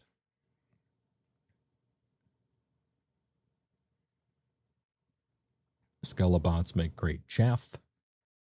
Both old and new. The Super Skelebot. Actual autonomous robots. Centaur Bot. And then the... I hate this. This thing is so dumb. The fucking Coalition IAR2 Abolisher Robot. It looks like fucking Mr. Bucket. Mr. Bucket. Anyway. Some of the robots are cooler than others, okay? The Hellraiser, yeah, the cover one is better, but... Oh, any walkers? You cannot, in fact, put your balls on his top. Dude, the Scorpion Skull Walker with the triple chain gun. And double and potentially other guns. Oh, where's my Death's Head transport at? The military parade. Well, look at this shit. The CTX 54 Firestorm Mobile Fortress Super Tank. Those are people. Why is its neck like that? They got quote unquote giant robots walking around it. Damn, this fucking thing. How much can it fit? Let's see. They're currently 12 are in service and another 12 are being prepped for and tested for combat duty. And 6 more are under construction. The CS has a lot. Eventually, the plan is to have at least one Firestorm Mobile Fortress for every field army, which is 4 divisions, like 30,000 troops. And this thing, by the way, this flies.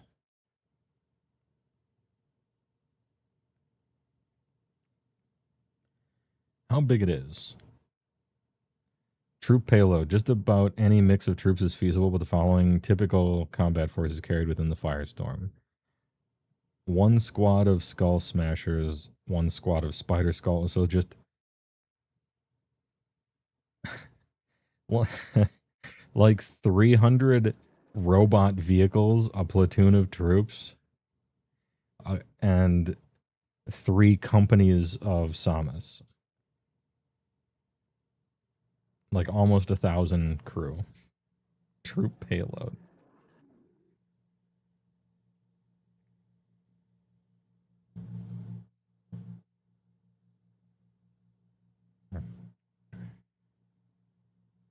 We got our military parade. Everybody needs a military parade from now, every once in a while. And everyone needs their like speeder bikes and zoomies, of course. Oh, finally we get to the helicopters. The Black Lightning. Let's fucking go.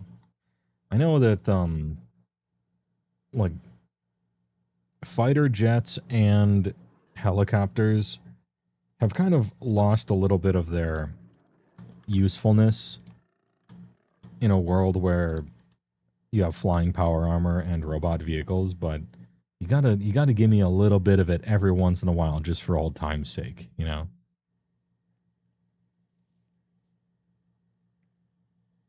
Rifts is so perfect because it's just an adult with the soul of a child telling you some dreams he had after watching too much 80s anime.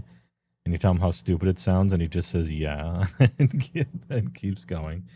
Yeah, this book is great, and I think, I actually don't know how well it's rated. I would, underrated maybe. If you are if you're going to run a game of Rifts, buy Coalition War Campaign. If you're not going to run, if you're not trying to run the game, you're just trying to be in it, but you like soaking up the lore of the world, by the Coalition War Campaign. If you're not going to run a game, but you're going to play in one and you're just trying to like make a character or whatever, then finally it's probably just A tier. But for me, because of its importance in the world building and story and everything, and for being a GM, I would put it in S tier, and you just got to get it. Are players going to use it to build their characters? Probably not. But actually, yes, there's a ton of repainted Coalition stuff that Bandito Arms sells constantly. I mean, if you're playing in New West, you could just open up the Coalition book, grab one of their armors, give it battle damage, subtract 20% MD, repaint it, and your character's wearing it. Like, this is very legitimate. So Coalition equipment is very usable by players. So actually, yeah, I'm talking myself into it. It's S tier.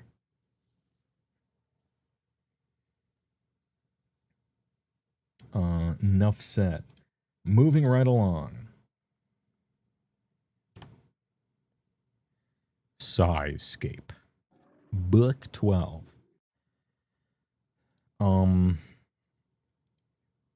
This book is sick. If you want to do psychic stuff, you probably just have to get this book. That's it. Like, sometimes, if you're trying to be a wizard, you have a bunch of options. There's wizard stuff in England. There's wizard stuff in Federation of Magic. There's wizard stuff in Mystic Russia. There's wizard stuff in Splin Dimensional Market. There's wizard stuff in Spirit West. There's wizard stuff in, well, maybe a little in Mad Haven. Anyway, or just get the Book of Magic. There's a bunch of places you can go to find stuff like that, right? If you want to do psychic stuff, it's basically just base book and Sizescape. It's all right here. And so even if you don't care about opening your third eye, or the city of Sizescape, or the intelligent millennium tree, or exactly how many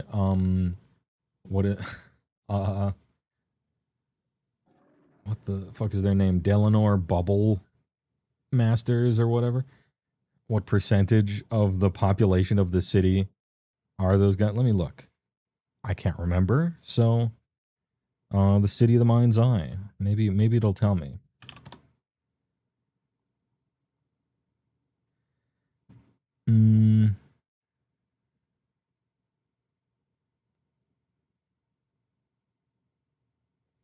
Oh, there we go. Thanks. For the racial breakdown of the population of the city, 54% humans, 18% DBs, a large variety. And I was wondering how many Yabayar bubble makers as a percentage of racial breakdown of the city, and it's 10%. That's very high. Good shit. 4% elves, 2% Psy Stalkers, 2% feral CS mutant animals, mostly dog boys, 2% dragons, 1.5% Psy goblins of good alignment, 0.5% True Atlanteans, and 6% other, but mostly natives of the astral plane. Thank you. This kind of shit is what makes Rifts just the best game. Where he's like, hey, just so we're clear, I'm going to give you the exact percentile racial breakdown of this particular city. Just so you know. He's not afraid to give specifics if it's harmless, you know? You love to see it.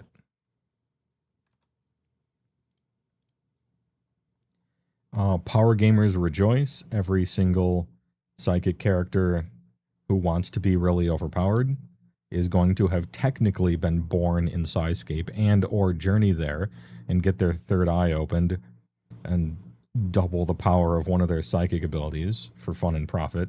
And it is fun and it is profitable. It's hella cool. New and expanded psionic powers table, a bunch of really excellent classes. Burster is awesome. Mind Bleeder, kind of a villain, to be honest. Mind Melter, the max. Psy Ghost is very interesting and potentially overpowered if you're a role player. Psy Nullifier and Nega Psychic are sort of like cheesy one-trick anti-sideboard cards that I wouldn't really get into, to be perfectly honest. Psy Tech is hella overpowered if you're going to be a robot pilot. Any robot pilots in the chat?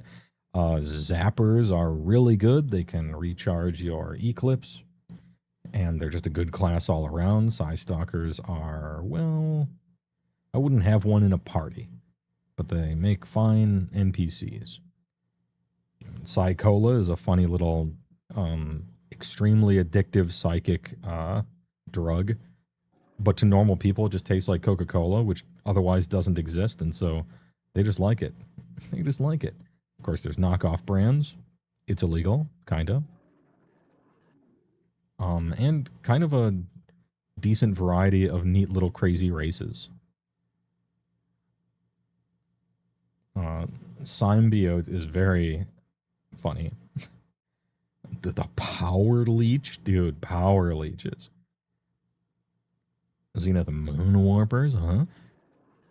There are approximately 375 true Atlanteans in Psyscape, because he gives the total population. You just do the math, yeah. Can you become a juicer after being a Psy whatever? Typically not. Extreme, even minor body modification is fine for psychics, really bad for mages.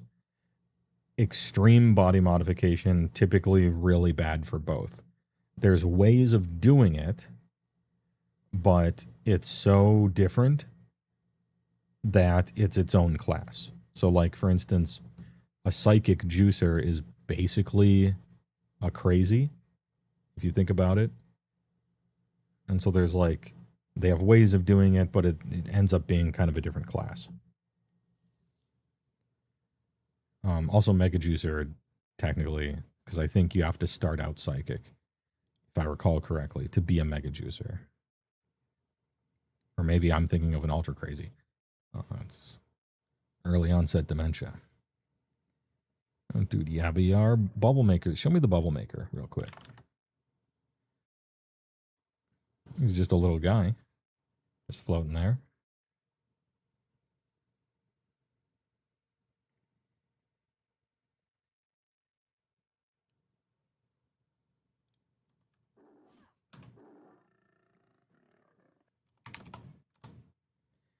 Anyway, book's great. You love to see it. Tons of good classes. Look at this art. Tons of excellent artworks. Um, Stuff for cheese, stuff for normal games, stuff for low power games. Cool new Psychic City, good adventure hooks, and a place where you can find all your psychic stuff almost in a one-stop shop. Psyscape is goated. If you're not really doing any psychic stuff, it is skippable, but you probably want to. It's like A plus S minus tier. It's got so many good classes in it that I kind of have to put it in S just because it's like if every magic book was in one book. I kind of have to put it here. Tell me there's art of the Psychola, but of course. Dude, look at this shit. This is so sick. He's opening a portal so the alien can pull the Skullhead Walker through. Nice pose. Man, every once in a while. And then there's even, look at the humor. Oh, shit. Damn, Perez. Dude. He really carried a lot of the art of this game. Huh?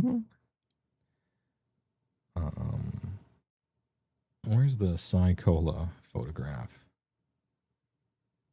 And by photograph, I mean picture. There it is. There it is. Psychola. Delicious. Warning. We would like to remind our readers that drug dependency, regardless of any perceived short-term benefit, is dangerous and destructive. None of us at Palladium encourage or condone the use of drugs without proper medical supervision. Illegal drugs destroy people, not just the user, but those who love him or her. Please don't do it. So anyway, here's how fucking awesome Psychola is and how funny it is.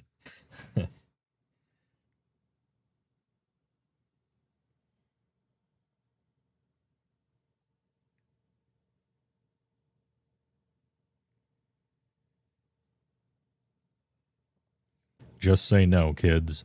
Winners don't use drugs. Never mind all those bicycle races. Next. Rift's Lone Star. Okay. This might be a controversial pick here. But if you are a furry or love anthro shit, this is your book. Maybe After the Bomb, but that's kind of a different game. Well, it's still a Palladium thing. If you are a power gamer, this is the book for you. If you are not either of those things, I don't know that you don't need it. Look at that sick ass art. Look at this shit. This could be you, chat. This could be you. Rift's Lone Star. That would be Taxus.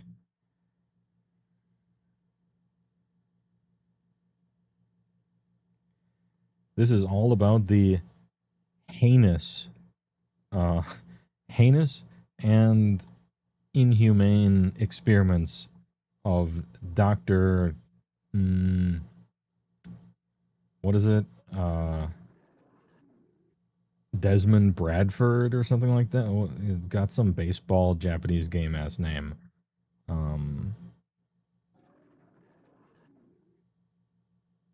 Yeah, Bradford Desmond. Okay, 100. This is the bad man.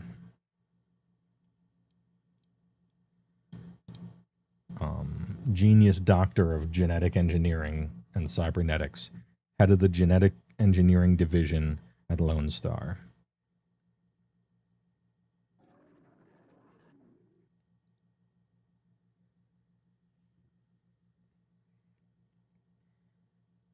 There's world building here that's cool and decently worth reading. Yeah, Psyx aliens. Those guys are cool. Tons of mutants. If you like mutant, half human, half whatever the fuck, You are interested in the history of oppression and of dog boys and the creation thereof.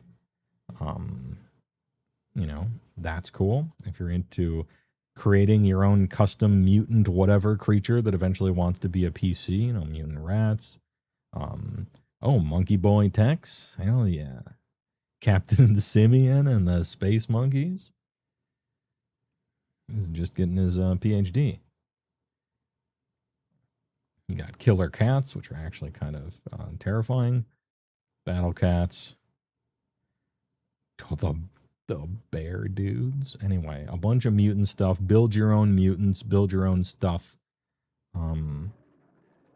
Oppression. CS bad. Some vehicles and armor and equipment and stuff like that. And also, I might as well show you, since we're giving it all away, if you are a power gamer, the table you are looking for, very specifically.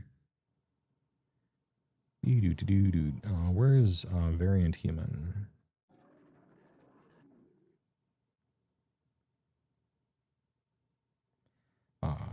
Constrictors. Might not be on the quick find table. It was like 120 or something. Could be wrong.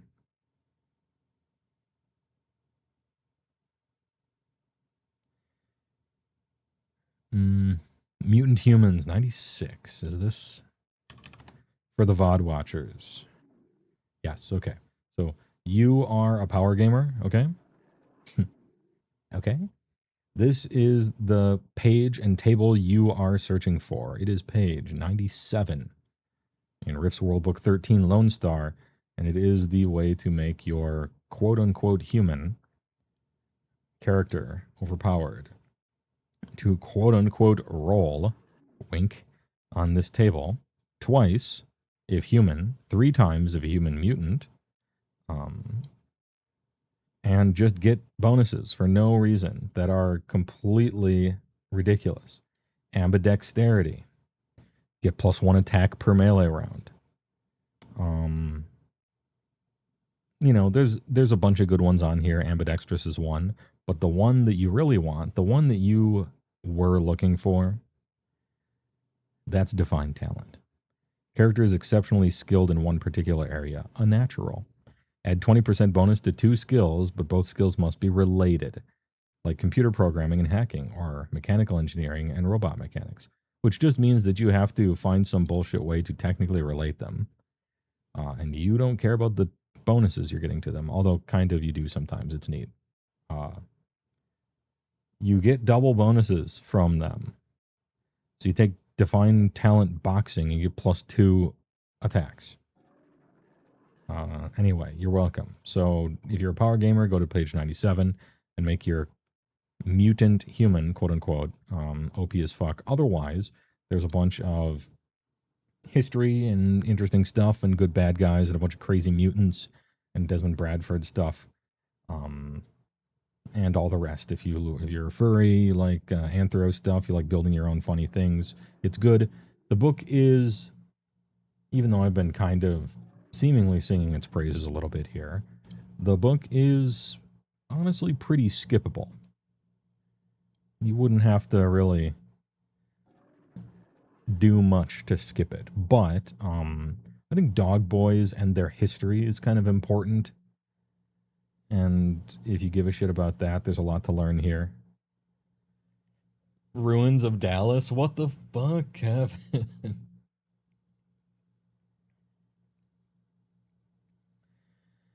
Anyway, you will more often use it than Rifts Underseas, and you will more often use it than South America 2, unless your GM is a munchkin. But if your GM is a munchkin, then you're using both of these books for sure. So I'm going to put it in B because it has more historical significance as far as the setting and the lore than these other two.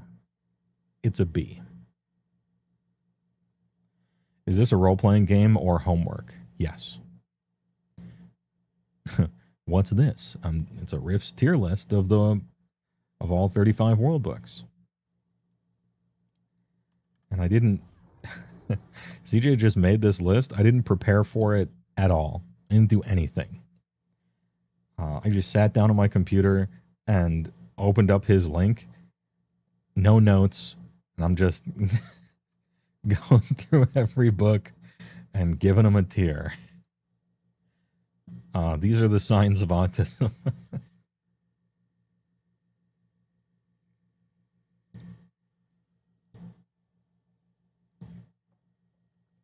Which is the same thing that I did for the EverQuest class tier list. Oh yeah, pardon me, 36. They did just come out with another one. Next up, oh damn, here we go. Daddy's back. New West. Except no substitutes. Is this the greatest book? Possibly. Possibly. I mean, it's S tier. It's S. That much is certain. Is it better than Juicer Uprising? Maybe. I mean, maybe. I don't know if I want to do it to him.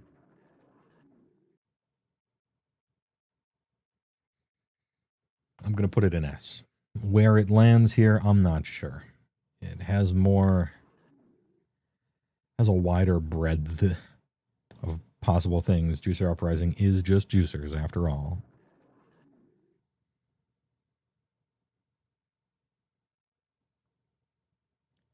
Let's talk about it. This book is a campaign setting in a book, and it's almost unfair because in a certain respect, New West is kind of like RIFTS, just the whole of RIFTS. You are pretty close to all of Coalition stuff, all of Lone Star stuff, all of Chi-Town and the Burbs stuff, Ruins of Tolkien, Zytikik stuff in Minnesota, which in turn is pretty close to the Great Lakes and pretty close to Rifts Canada, pretty close to Rifts Mexico. You're in the center of all of it, and you're the man with no name, Zap Brannigan, with a robot horse and a fucking laser gun. And so you're so close to so much of Rifts that it kind of is. It's like a New West book is a nexus, you know, the ley line nexus in the center of the rest of Rifts. And you're just a Justice Ranger. Doing right far as you can see it. Rifts, the system that Overwatch stole literally every idea from. Well, I mean, Kevin stole literally every idea for Rifts from all of history and every anime in the 80s. But he put word to page and made probably the most fleshed out setting ever as far as real details are concerned. Holy. Anyway, Rift's New West. It's so good. It is so good. Maybe the highest percentage of useful classes ever. Just so many of them are good. So much of the equipment is so good. A lot of TW stuff in here. Fantastic DBs are in here. Bandito arms stuff. Kind of everything in it is the most of it, and it's just really stylized, you know, Western Clint Eastwood stuff. Robot horses. It's got the code of the West. Good NPC stuff like bandits. Good player character stuff like gunfighters, gunslinger. Gunslinger's an excellent class. Gunfighter's an excellent class. Psy Slinger's an excellent class. You want to be Gene Starwind, play a Psy Slinger. It's got the most like useless ass NPC ass classes ever, like Saddle Tramp and Just day-to-day people stuff, underpowered stuff, overpowered stuff, mining Borgs, wired gunslingers, fire and brimstone preacher class. You're in. Vampires, silver bullets, werewolves, bandits, broadkill demons, Mexican standoffs, cactus people, finger-tooth carpetbaggers, robot horses, sandworm rodeos,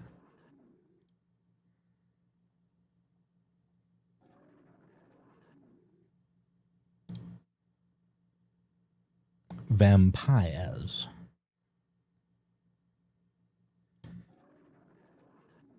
I wasn't kidding when I said the sandworm rodeo thing. We're fucking in it. Look at this dude. Podna.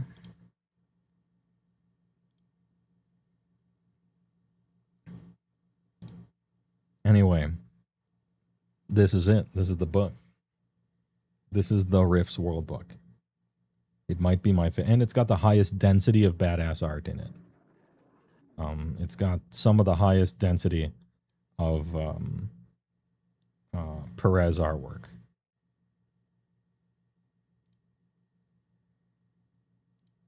Dude, mining Borgs? Hell yeah. You like the Wired Gunslinger? The Wired Gunslinger is a very interesting, cool, non-player character villain class. I would never want someone to actually play one.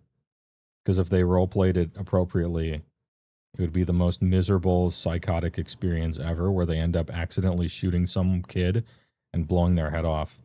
And the higher level you get, the more psychoses you get, and it ends in suicide like 99% of the time. It's like a heinously toxic thing to play in a party, but it's a very interesting and cool class for the window dressing of the setting.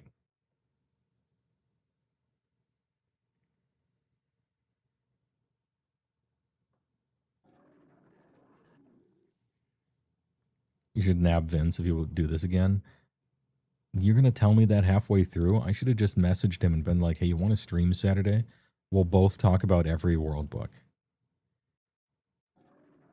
I'm experiencing so much regret for not just thinking of that. I figured he was busy, though. Anyway, this shit's a 10 out of 10.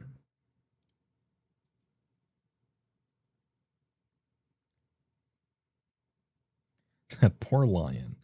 Look, if it would, the lion would just fucking spawn Tarbull Earthstrider. I'm trying to get my fucking mage epic. This is probably the wrong spawn. It's a 5% spawn rate. I've killed it 100 times. Maybe 130. So it's not like it should have happened by now. That's not how percentiles work. But, yeah, hey, all right. This might be the wrong one. It's either this one here or this one here. And I tried this one and it didn't respawn. I'm going to go down there real quick. We'll cut this out of the VOD. Don't worry about it. All my buffs have worn off because it's been 5 hours. Let's turn into a Wolfenhauser. Straight wolfing it. We'll go to the other camp, and I think that one's on a 6-minute spawn, so that might do it.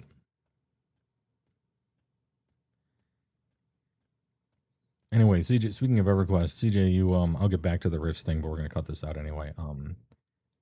What was one of the things you mentioned when we were on the EverQuest stream? I want to be a Mystic Knight in EverQuest. What do I pick?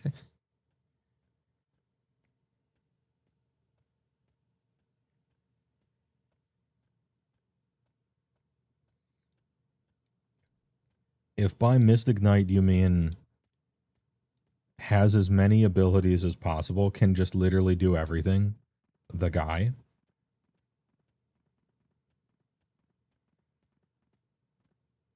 I'm thinking, well, you probably want Spellblade, I think. So you probably should choose a Knight class. And also, it's a Mystic Knight, right? So, you have to have a Knight class. And Spellblade, what that does is whatever the first spell gem you have, it becomes a proc on your weapon. Which is actually very exciting for thinking of combos. There just isn't. Okay, so Rogue Lion is supposed to be down here somewhere, but it's just not. Hasn't respawned since, so clearly that wasn't the right one.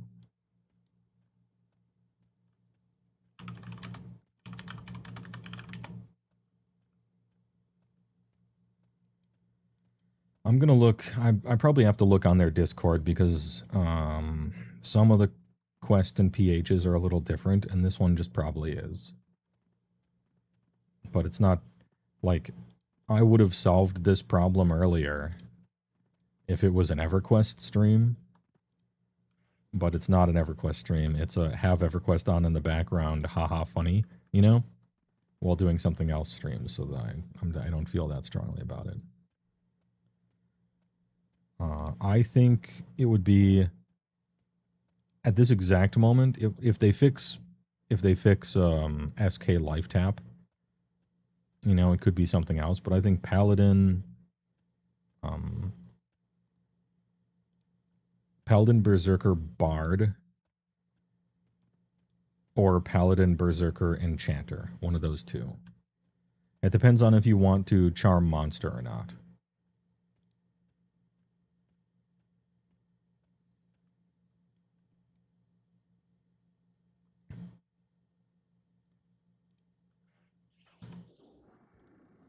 It could be that you might not have enough healing to survive raid encounters with that combo, with either of those combos. But we'll just have to see how much self-healing you get out of it. Yeah. Paladin Zerker Bard or Paladin Zerker Enchanter.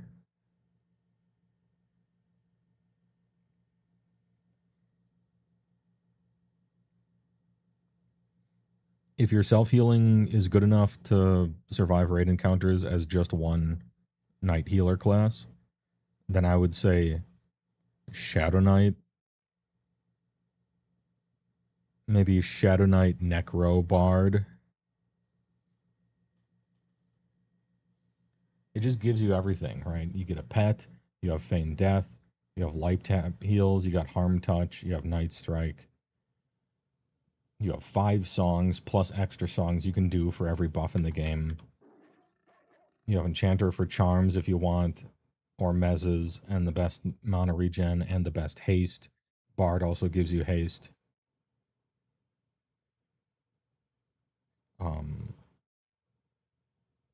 Shadow Knight Necro Bard is also sick.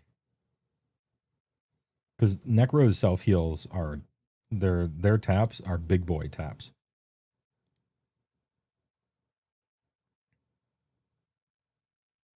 Yeah, I think my official recommendation is, all things considered so far, Shadow Knight, Necro, Bard. It's like the safest choice ever that has the most abilities and is the best at the most things. Big fucking taps, powerful pet, 2-hand smasher, Feign Death, fear, root, snares and slows, dots. 5 songs plus other songs, haste. You're the fastest runner in the game.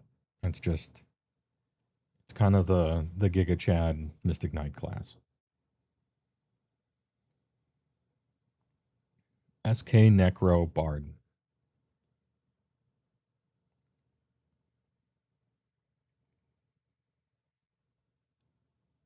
The only downside with that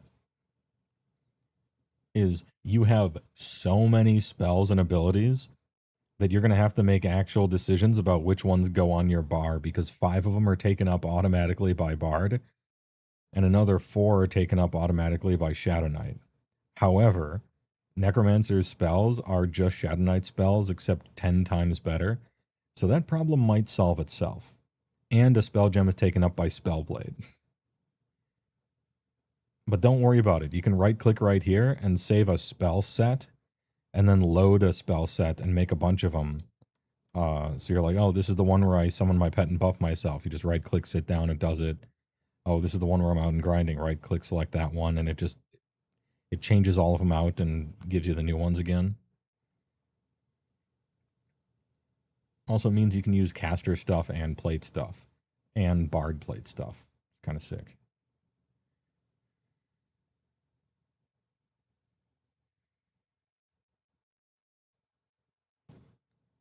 Anyway, unique idea, do not steal. Where were we? Oh, yes.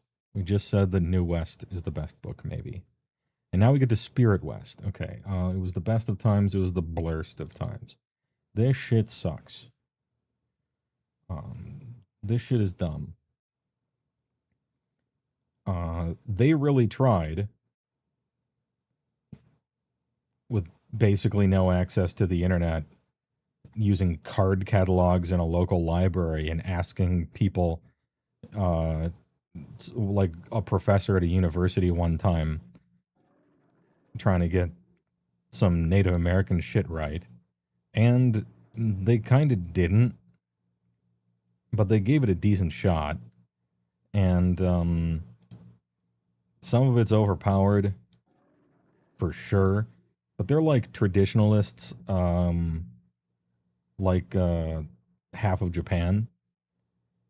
And it kind of, I don't know, it kind of ruins it a little bit. Totem warriors are OP as fuck if they're the ones I'm thinking of. There's a bunch of really interesting, cool like fetishes and little minor magic effects and treasure and just things and areas and everything like that. But to me, the book is kind of a miss. It's really self-contained. You kind of can't. If you're doing this, it's got to be like everybody is a Native American in a party doing stuff, or maybe you do the man out of time, I guess. But it's sort of, I don't know, it's kind of limiting. Brushed up against it a few times, but I haven't done like a full-on Spirit West campaign ever, for instance. And so I don't have like too terribly much to say about it. I look into it every once in a while to get an idea about something and all the different animal spirits and beautiful rock dancer and bright size sun god, totem stuff, tribal spirits. And yeah, it sort of just, I mean, it's an expansion pack onto New West. It's like we did the whole New West book, and now here's all the Native American stuff. And so it's like, hey, all right.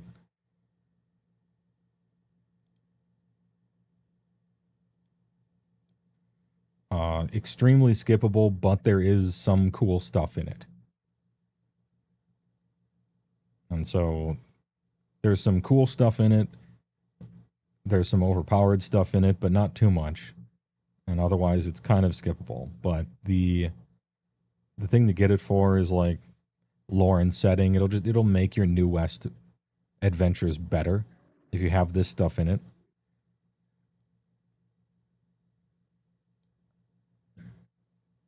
But I don't know. Vampires are cooler. Come on, England. Africa. Spirit West. Maybe I'm not giving it enough. Maybe I'm shortchanging it, but hey, all right. The real reason is I can't wait to start talking about Federation of Magic. This shit slaps. Holy. Hey, remember Skyscape? Look at this cover, dude. Absolutely based. He has not forgotten the face of his father. This shit is sweet. It talks about Alistair Dunskin, and is this the one? Does it have City of Brass in it? Am I misremembering? I know it's got Dwemer and all that, and it's got the Lords of Magic, and Alistair and Prozac, and there, yeah, it does have the City of Brass even. That's sick. It's got great character classes, great world building, very pertinent world building because it has to do with the CS and their history and why they hate magic and everything like that. Very interesting. Mm, are there any of these? Yeah, it's got the Mystic Knight class. That's sick. Um, the Magus OCC, which is a I don't know that I would play one exactly. It's got the Battle Magus, which is one of the more overpowered classes, despite having Hank Hill ass. That's what you have to give up. The opposite of the Corn Blessing.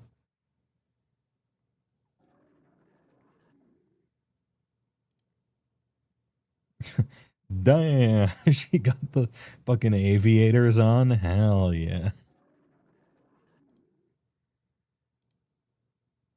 This is a temporal raider from England here, kindly explaining to some CS that they should be more polite to him. Or it. I'm not sure if they have a gender or not. It's got some of the sickest art. Just great art in the series. Look at my mans here.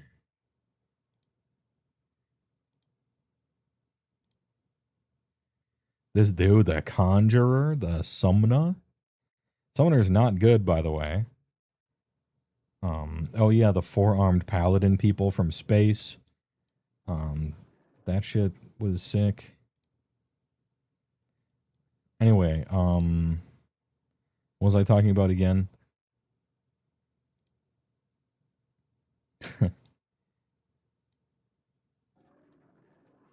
Oh, look at this dude sitting in the construct power armor robot vehicle. Go forth, my Colossus. It's also got the sickest Mystic Knight art ever. Look at these dudes. This is you. POV, you're you.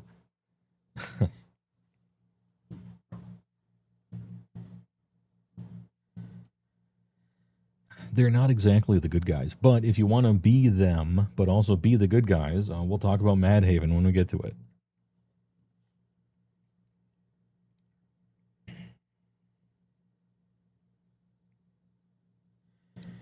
Anyway, Battle Magus pretty good for power gamers.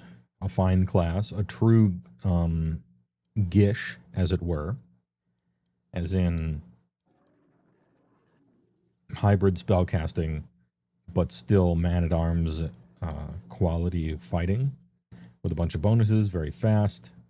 Get WP sharpshooting, just a great class overall if you're looking for kind of do everything power. Controller if you want automatons and eventually colossi and stuff. Lord Magus. These guys are cool. Which ones are these? There's High Magus and Lord Magus.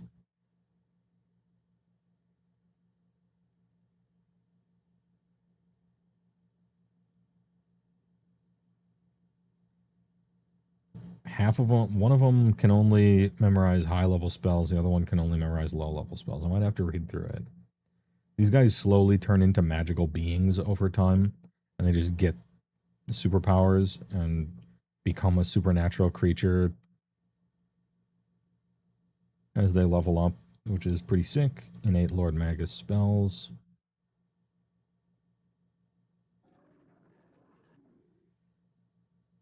Yeah, they can't learn anything over level 8, but they basically auto-cast everything under that by just thinking about it. The High Magus is the Lord Magus who can't admit he's a problem. Oh no. That's the first step.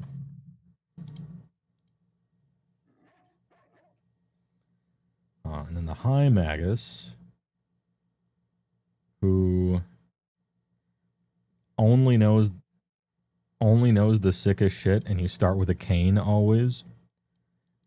You can't even learn or cast low-level spells. At level 1, character knows all 11th level spells. So you're first level character, and you get a few things, you know. auto learned, and you know every 11th level spell. At level 2, you know all 12th level spells, and all the way up until 15. But you can never learn or cast spells of level 6 or below because they are simply beneath you. It's hella cool. And then Conjurer, who has a Battle of Wits and summons stuff, kind of like the Summoner from PFRPG. There's the Corrupt, which is a TW like biodemon thing. Rhino Rancor, you love Rifts as a setting, but you have never played in a decent Rifts game. Yeah, the problem with Rifts is you need a strong GM to rule with an iron fist, but also compassionately help the party in a collaborative storytelling experience, and balance is 100% up to the whims of the DM. If you just let people make whatever and then they show up to the game, you will have the most unbalanced party in the universe. And it'll be the worst experience ever. But has the potential to be the sickest shit, and so that's why I like it. And then there's Mystic Knights, who are so sick. Also, shitloads of spells and cool classes and TW items and all sorts of shit. And it has a pretty high. Damn, I accidentally just clicked on all the worst ones. Anyway, and it has a pretty high percentage of some of the coolest art in the game. That Raymond Perez stuff. And it is for these reasons that Federation of Magic is S tier, maybe high A tier, but I might pull Federation of Magic into S just because of the relevance to Coalition and Alistair Dunskin and Dwemer and, well, okay, the Federation, and it's got the City of Brass in there, the history a little bit. It's not like it's worse than Skyscape.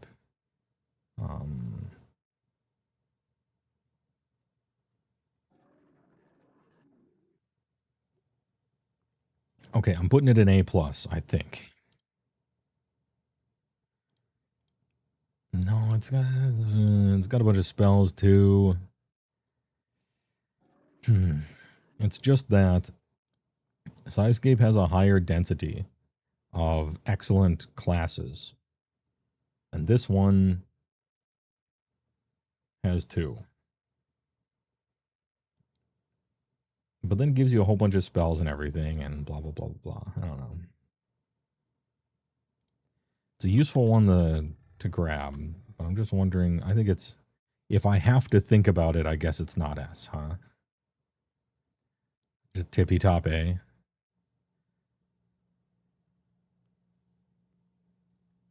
Maybe I've treated it too harshly. What's next? Warlords of Russia. Okay, this book is like cool for paging through it and laughing at what all the robots look like. And it's an excellent repository for armor and weapons and diesel punk shit that looks so sick. Actually, playing a campaign there, though, do they really cover the material enough to do such a thing? Let's ponder this as we scroll past 20-foot tall robots wielding hammers and sickles, shall we?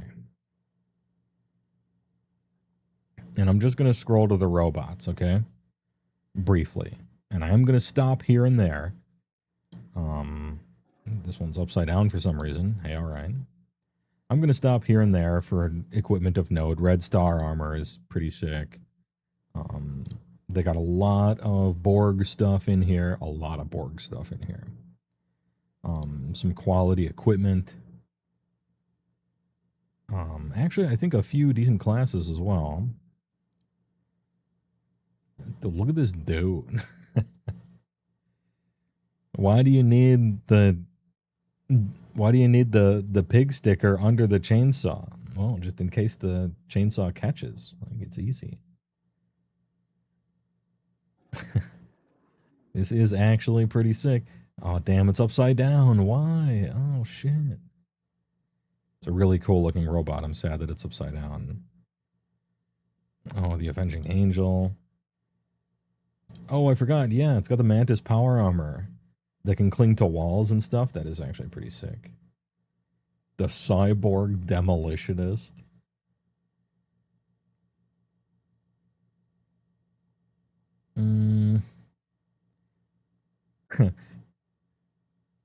What is this? Oh, I didn't even talk about the Mountaineer ATV. I skipped right past it in New West. It's got the best vehicle for your party. Like the vehicle command center that you roll around in and go from adventure to adventure. It's the Mountaineer ATV. And there's a special extended cab version that's even better in one of the rifters. I can't remember which rifter it is. And it gives you options for expanding it, which is pretty sick.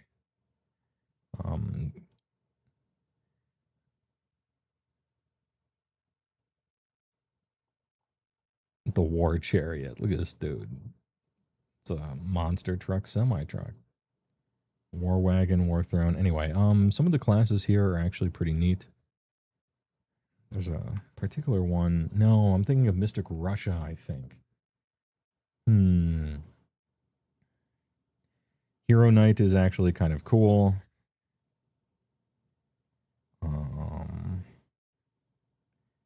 Cossack. I think these guys are basically, I mean, sort of the same thing as CS Special Forces, Reaver OCCs, Reaver Assassins, War Knight.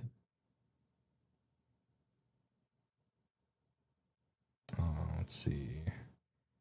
Oh, you know what? If you're doing bionics, this is a decent book to page through about what kind of bionics you can add to stuff.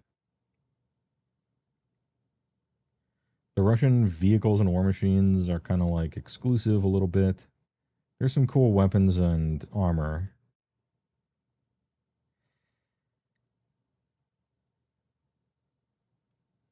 If I can find them. Body armor. Sovietsky Red Star armor is actually pretty good. Kind of a fan. Looks nice. Dude, the bear body armor. Cherno Alpha looking dude.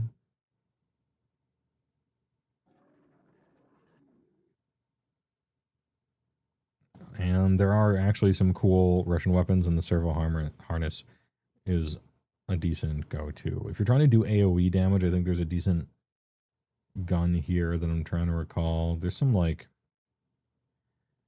AoE gun, and it's very rare to find AoE stuff.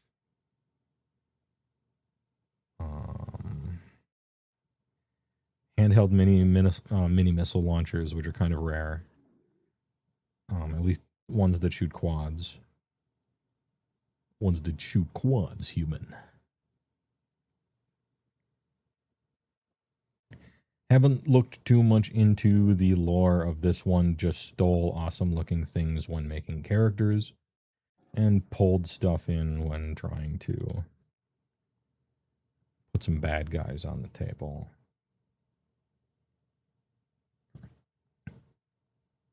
I think it is actually kind of a C. And you're tricked by how great the artwork is.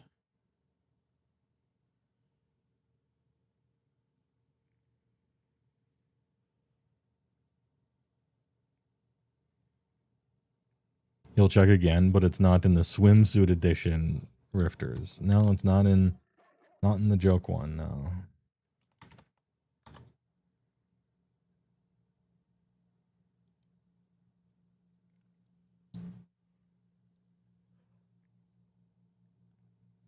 Next up is Mystic Russia, which ironically is more interesting, or not ironically, but okay, so in Rifts, a lot of times they do place, Mystic Place. Place, Mystic Place as a little like add-on pack. So like New West, Spirit West, Warlords of Russia, Spirit or Mystic Russia, China, Hero of the Celestial Courts. I guess not a lot of times, but enough for me to make a point by saying the number of them they did. They do like main world book plays, and then like, oh yeah, and here's the magic stuff. or here's the native stuff or whatever. And a lot of times no one cares. But Mystic Russia is actually quite cool. And I would say maybe even a better repository of stuff to use in your game than normal Russia. Which, I mean, that's, it's saying something. You got Necromancer OCC with a lot more depth than originally shown. Additional appendages, anyone? That shit is cool. A lot of witch stuff, which is great for NPCs and world building, and a bunch of different types of demons. Good for adventures. The Mystic Kuznia, which is just about the closest thing we get to an alchemist, kinda. And there's optional rules for pitch shifting it from Russian to other types of things. Real useful magic item creation stuff. Very good work. Russian Leyline Walker's Russian Shifter is basically the same. Old Believers, Gypsies, Russian Gypsies. Slayer OCC is actually sick, from what I recall, and there's a bunch of different types of them. Tons of new magic spells, mostly for villains and stuff, but anyway, Mystic Russia is, I would say, an underrated game master type buy. In the same way that Coalition War Campaign is like an auto buy for people who are trying to run a game, Mystic Russia is a good pickup for someone trying to run a game. Really, really, really useful GM stuff and evil people spellcasting stuff and item creation stuff. But it doesn't quite crack A tier or anything because player characters aren't going to have much to do from it, but it's an excellent GM tool. And I think it has more interesting stuff than diesel robots that everyone else has, and bio stuff that got redone in Sovietsky too. So just do that.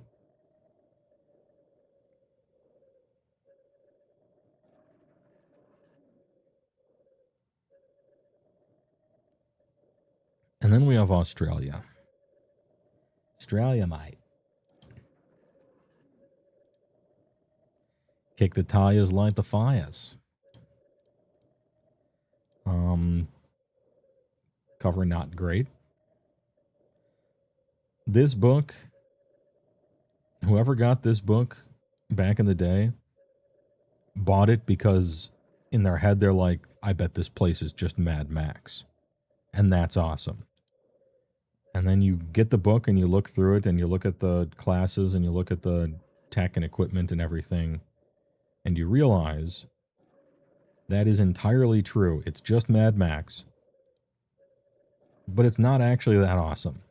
It doesn't play well with anything else. It's somewhat like RIFTS China in that respect, where it's kind of made to just only do itself. You run an Australia campaign. You don't use anything from any other book because that would poison it. You run it as straight up Mad Max.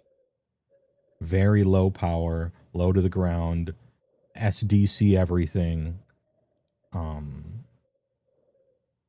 And you can have a good, low power campaign like that that's silly and fun. But it doesn't mix well with anything else. And that's kind of the same thing as China, except China's somewhat overpowered instead. And you can read about read about Path in Melbourne. And the book has like 30 character classes, and they're all just like NPCs. A policeman, a sportman, a technologist, a Navy sailor. Oh, it's got fracas. A koala. Anyway, book sucks. If you're trying to do a super low power campaign that is just Mad Max, that's fine. That's cool. Get this one book and that's all you need. but it doesn't mix with anything else really in RIFTS. Everything else is better, stronger, and cooler, even. And they're just off on their own. It's trash. If anything is in trash, it's Australia. If nothing deserves to be in trash, then it's bottom of D tier. But you're just not going to use anything from it. Unless there's a diamond in a rough I've missed, and that's possible. It's possible I've missed something. There are a lot of books in RIFTS. This is where I would ask Vince, hey, have you played an Australian game? And then he'd be like, oh yeah, we've had an Australian game running for 5 years. I don't know why Vince needed to sound like he had an Aussie accent right there, but hey, fair enough.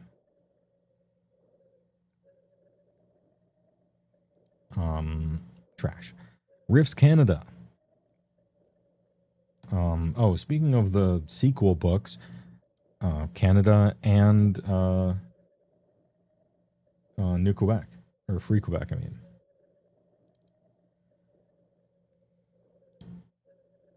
Oh, Canada, they have the strongest army. For some reason, they have the most glitter boys in the world.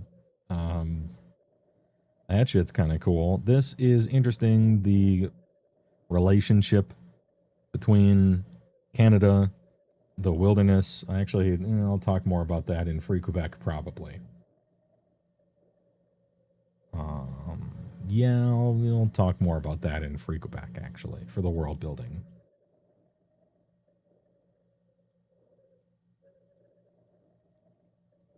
This is like the, this is Hoth filled with demons.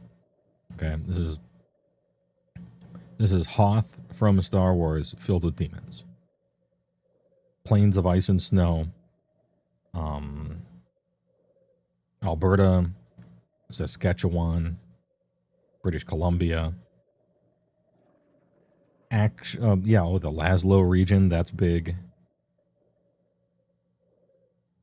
I don't want to undersell it. It's good world building here. Sort of like cold Australia, except not as bad. Headhunters are very interesting and all the different subtypes of them. They make great character classes in the mid-levels. Some decent bionics and horseman stuff. There's a... what is it? Anti-robot specialist is of a particularly cool note. These dudes... If I recall correctly, for the anti-robot specialist, these are guys who just like run around with a backpack filled with giant magnets. And their job is to approach enemy 40-foot tall mechs, put on grav boots and like magnet hand things, and like climb up the robot, hack into it, take over its systems, eject the dude, get in, and they have all the piloting skills and just like pilot that robot and just run it into the ground and suicide it and then do it again. They are some of the biggest badasses in the game. It's so sick. Headhunter Assassins, just an excellent class. Very quality there as well. And of course, there's Cyber Horseman. But it is, the book is a whole lot people and places. And demons in the cold north. Headhunters are cool. There's some cool stuff. But you're not stealing too much of this. You're not reaching into this book and grabbing a lot of stuff out of it. But it's a cool enough place to have a game. And you can always travel to and fro. And combine it up with Free Quebec and you got yourself an entire campaign setting. So, good shit. If I had to critique it, a little sparse on content. But there's some really nice high points there. I think it's more playable than a Lone Star. But you're grabbing less from it if you're not playing in it than any of these other ones. It's just kind of off on its own. RIFTS Canada book is kind of like RIFTS Australia if it didn't suck.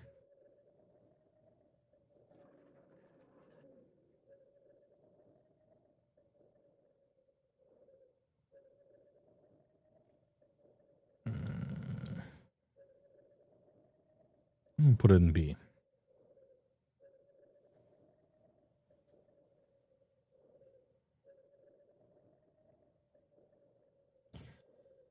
And I think it's more often used more than the cheese books in the mid-levels. Like headhunters are a very common kind of thing. Oh, Female in Canada is your favorite world book. Nice. Anti-robots are your favorite. Also possibly very easy to take what's in Canada and shift it south to the Spirit and New West. Yeah. And headhunters are a quality class that can be in anything. A solid B for me.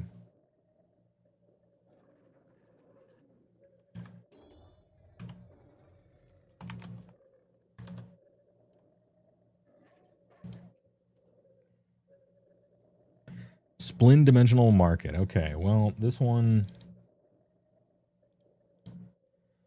entire book is just scrolling through a shopping list when going to a wacky place and outfitting a character. However, it painstakingly goes through every like storefront and NPC and weird guy that runs a magic shop. Here's the water merchant. This is really an interesting idea, this guy. And Three-Eye McCry. And they let you go through it. They didn't have to do this. It could have just been a book filled with like equipment, which is basically all that it is. Except they decided to devote something like 70 pages of really specific people. Not so much places, but really specific people and stuff to interact with, which is so cool.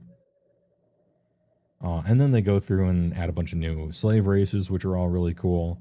They added new power tattoos, which are really cool, and new bio-wizard organisms, which are all really interesting. New bio-wizard weapons, Kitani stuff, which is extra sick.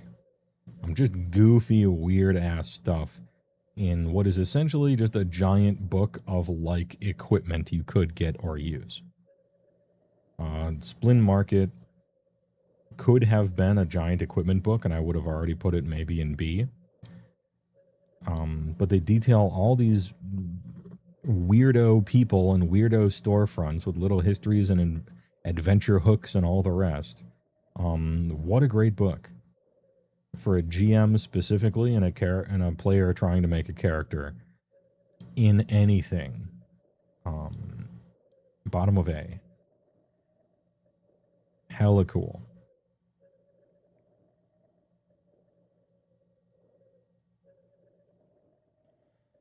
Oh, SG Arcade is shown back up with the time. Oh, HeyWoah the signs. You know which one? Oh, redeemed a meme ad? Well, I needed to go get a drink anyway. Hey, BRB, please enjoy a word from our sponsors.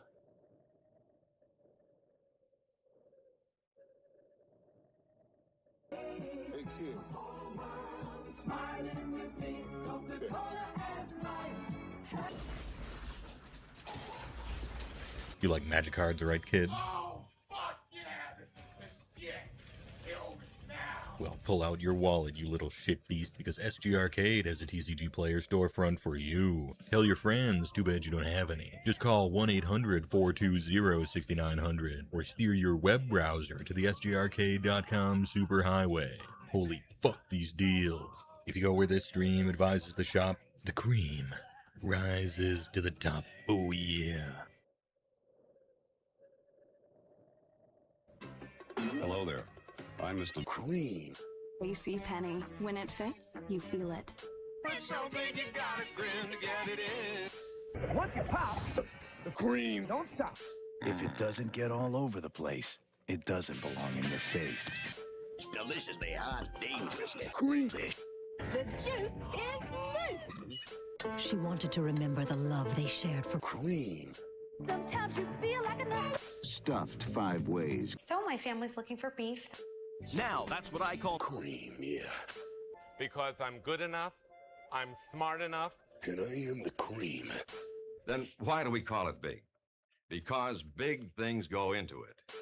At the Men's Warehouse. You're gonna cream. I guarantee it.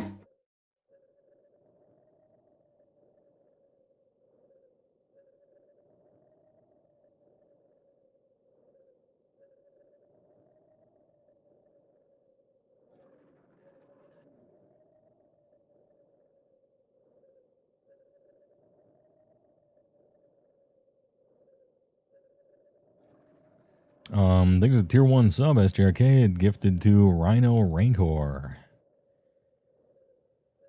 My dog died of cancer or whatever. Put my sub towards kill the animals. Yeah, all right.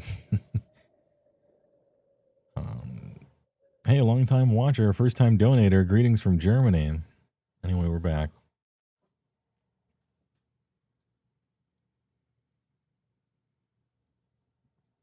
Ahem. Where were we? Splint Dimensional Market is hella tight. My player characters are going there pretty soon, as a matter of fact. What's up next? Oh, it's Free Quebec.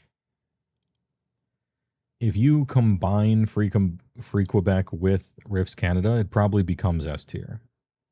With our powers combined, I'm going to be honest. But they are 2 books.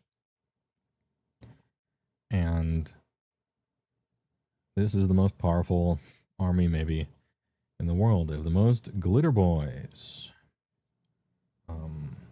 Leftover factories and stuff from Merca.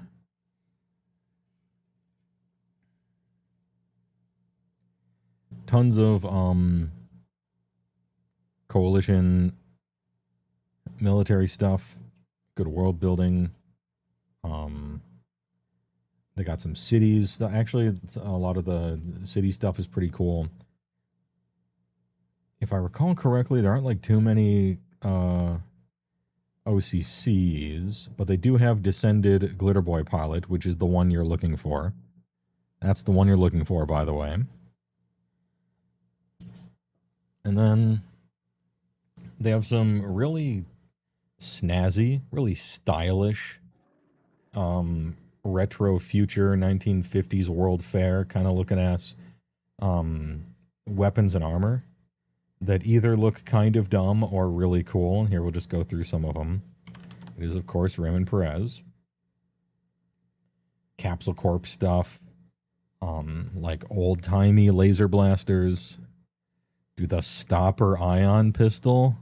My man, look at this. Look at this shit. I love the Stopper. It's so stylish. And then goofy-ass old-timey laser pulse rifles, stuff like that. Look at the Mule Assault Rifle. Hell yeah. The Barracuda. The armor is actually hella sick. Look at this shit. The standard Free Quebec body armor is possibly the best looking country's standard armor. It's called fashion.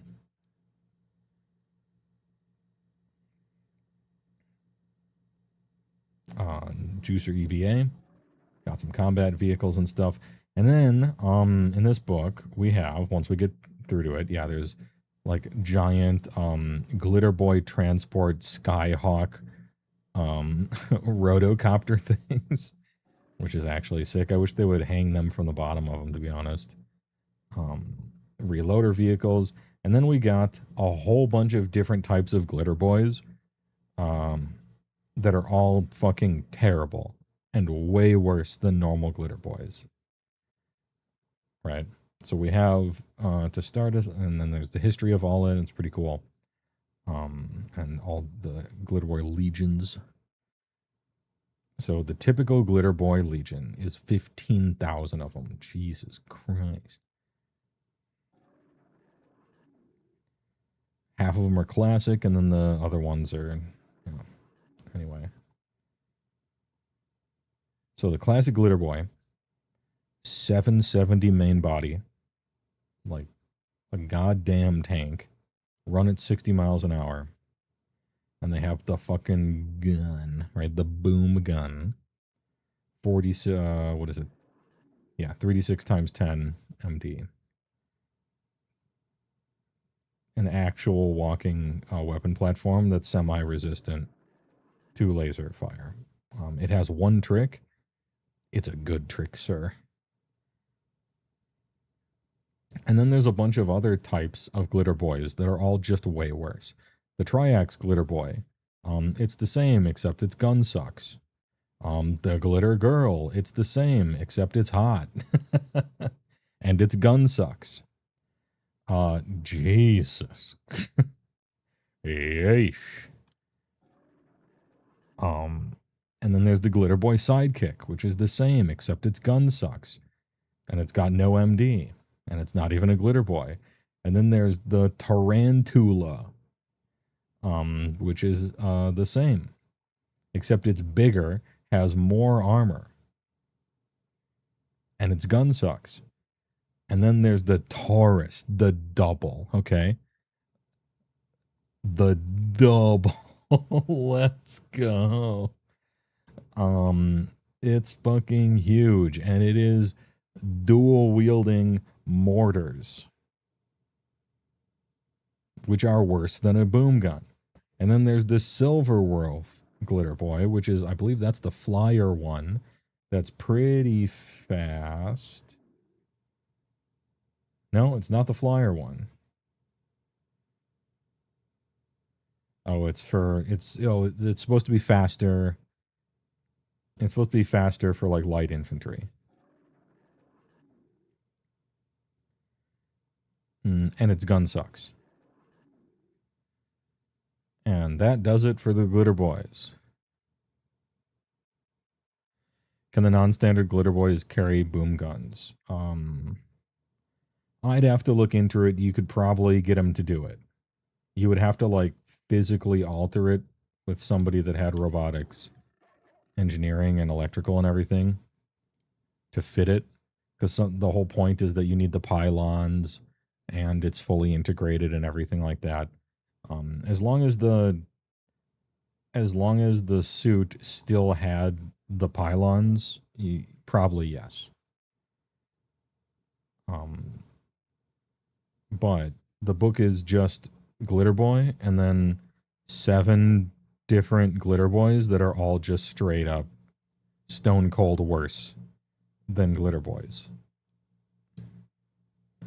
But that showed remarkable restraint.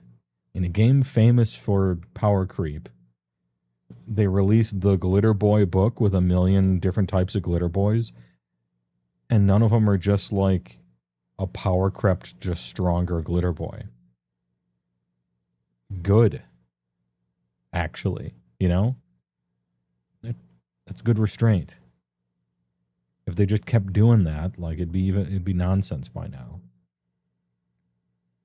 They decided instead that, okay, they decided instead in a quasi-realistic manner, okay, the country can basically afford half of their force to be real glitter boys with real boom guns.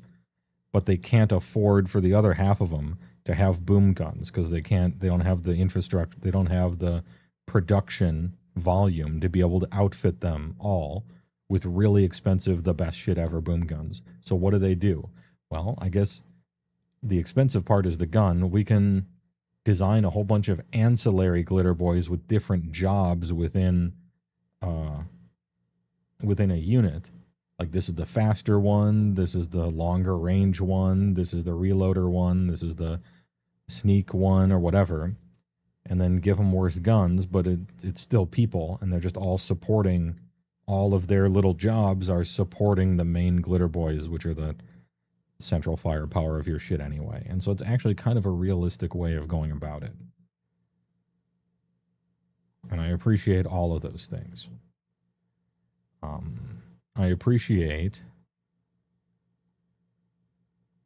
all of those things. So, hey, all right.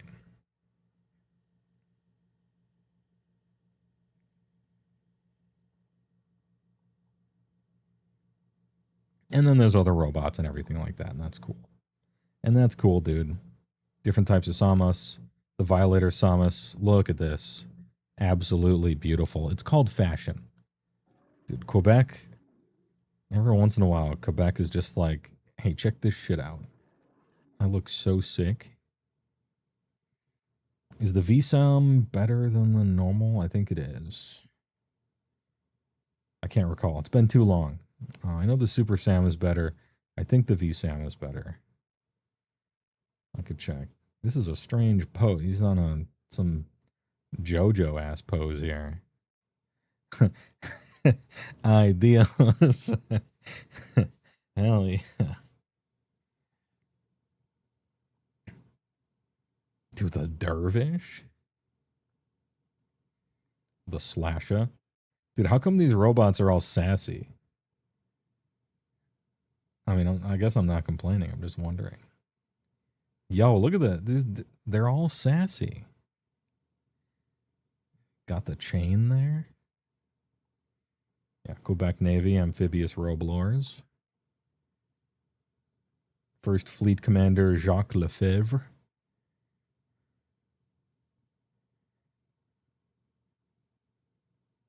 Oh, Borg divers. Oh, yeah. The Sea Drake. Anyway, cool shit. It talks about their cities. It's all very interesting. Just squeeze. Huh? Excuse me? Anyway, good book. And it could have power crept glitter boys at this moment because this is the country of them. And instead, they showed restraint and the game is better for it. And if you combine Free Quebec and Rifts Canada, you probably get high A tier stuff. But I think I'm going to put it here. Somewhere in the A row, I'm not sure where. Yeah, I don't know. Somewhere here. These sassy robots being piloted by the crustiest old men. They're serving cunt. Now we get to the Zytekicks. And if you say that they're ripping off, what's that shit from 40K? What's that army of bugs that look dumb that some people like? What are they called? Tyranids, that's it, yeah.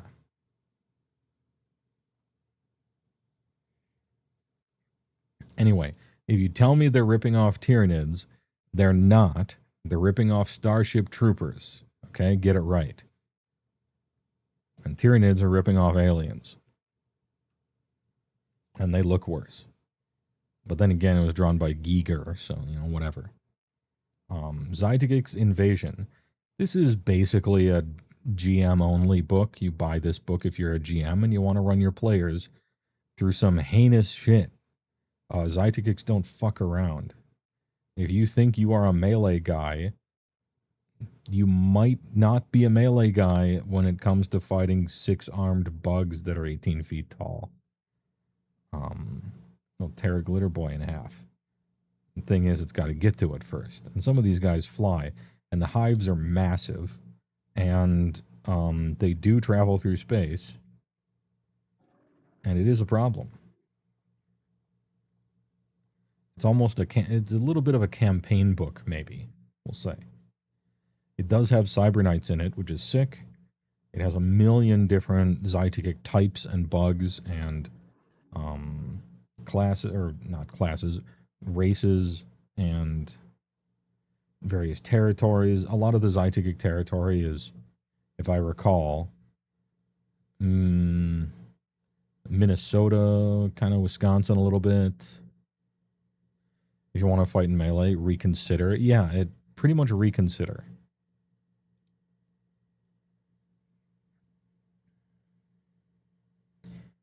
Also, I just want to point out one of the headings in this book is called, on page 11, Growth Acceleration, Sludge. And get some funny out of contexts here. But it's just a bunch of bad guys, a bunch of bad guy classes, a bunch of bad guy stats, killer bugs, campaign stuff. Very useful for a GM who exactly wants to run his players through that kind of stuff in that kind of area. But I don't think a player is going to take anything from this book when they're making a character or doing anything about it. This is just like, hey, remember Starship Troopers? Well, we got that. Yeah, they even give you dungeons for the Hive. Why does it look like that? Anyway. There's a lot. Ant networks. Kevin just rotated his ant farm and traced it to make this page.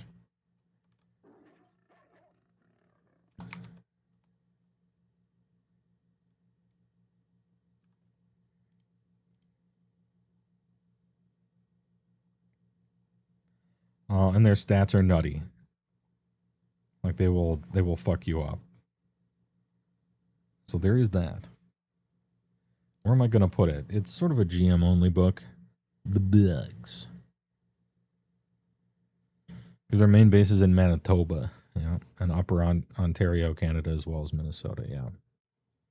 They are a serious problem that this CS is expending a lot of resources to keep at bay.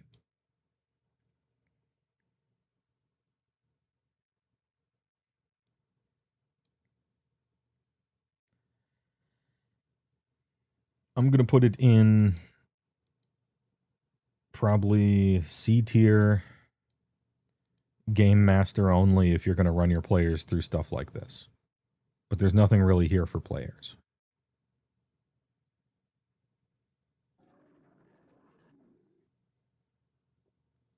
It doesn't mean it's bad.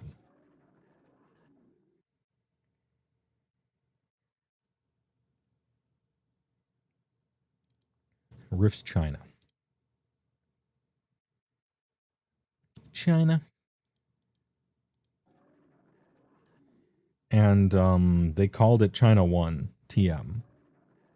Unlike World War I, they knew there would be a second book. And this is kind of sick, but it introduces stuff from ninjas and super spies and the chi system and just a whole bunch of other random systems that aren't used anywhere. That aren't used anywhere else in Rifts or even Phase World. And yeah, there's conversions for it. You can do conversions. But I would consider it, you know, the Geofront, it's sort of like Australia, where it's like, if you're doing a China campaign, go nuts. But it doesn't mesh well with everything else. You can do it pretty easily, I guess. The secret is you basically ignore all the chi stuff completely and the chi combat. And if anything is somewhat similar to a psychic power, you just have it cost ISP. There is a lot of sick shit you can take from this book and plant into a normal game. Weapons, equipment, especially monsters, demons, Chianku dragons, all sorts of stuff like that. And a player maybe can page through it and find an overpowered gun and ask for it or something like that. But like, in general, it's its own campaign setting and almost its own it's almost its own game a little bit. It just doesn't mesh well with the rest of Rifts. And, you know, Heroes of the Celestial Court is basically I would say, pretty much the same thing. You'll find some really cool hand-to-hand stuff. You'll find some really cool... See, they call them PCCs even. It's not even OCC. Like, it's just another game, kind of, you know? They don't even call them OCCs.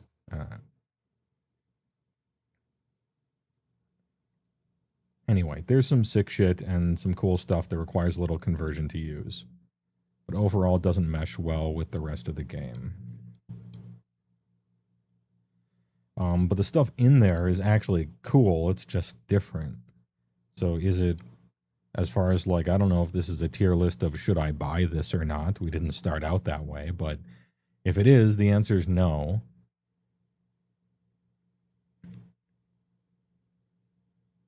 but it's not like a bad book. They aren't bad books. They're just like Ninjas and Super Spies. To me, the two China books, I don't know that I would even consider them world books. I think they're source books. Yeah, they're kind of like source books or conversion books maybe or something like that, more than they are necessarily world books.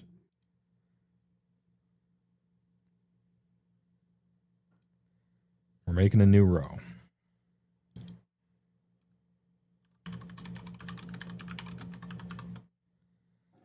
Different game, to be honest.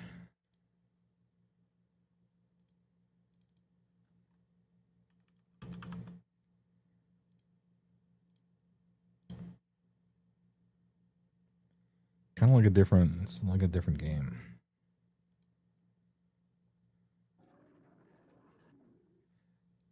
In which case, this one has to go up into the bottom of D tier. Because this is just an SDC campaign, that's it, you know. But these are like a different game. I don't want to call them bad.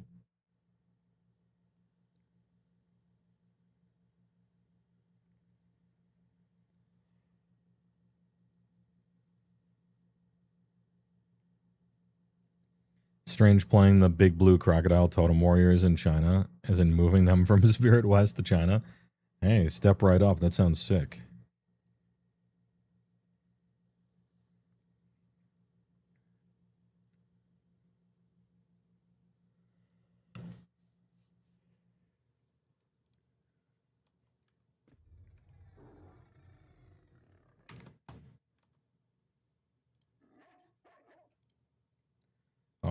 Next. Dinosaur Swamp and Dinosaur Swamp 2, Adventures in Dinosaur Swamp. These are really good for GM adventure stuff. Like, there's no classes in here, right? Just shitty barbarians. New OCCs. The Swamp Stomper. Hold on. The Swamper Stomper? What do you do? I've only paged through these books to find dinosaurs for my players to fight. Most of the new OCCs represented in this section are variations of the Wilderness Scout. Stopped reading there. Dinosaur Hunter, the ghillie suit. Mutant Barbarians, Eco Wizard, Wild Knives Warrior, and then just a whole bunch of Techno Wizard stuff. It's interesting to see what happened to Florida, but these are like hella skippable books unless you're a GM looking for monsters or campaign hooks. 0 classes, basically 0 equipment, 0 anything. It's a great resource to rift people to and have an adventure or two to get out of. It's neat for expanding the Georgia, Louisiana area, Florida area. Yeah, there's Cape Canaveral. Or, what's the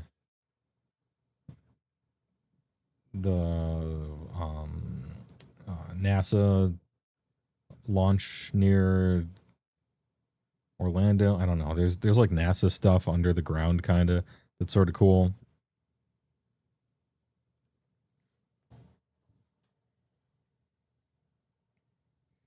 What OCC was Mycostrius the Anarchist? He is actually the optional variant of a Mystic Kuznia.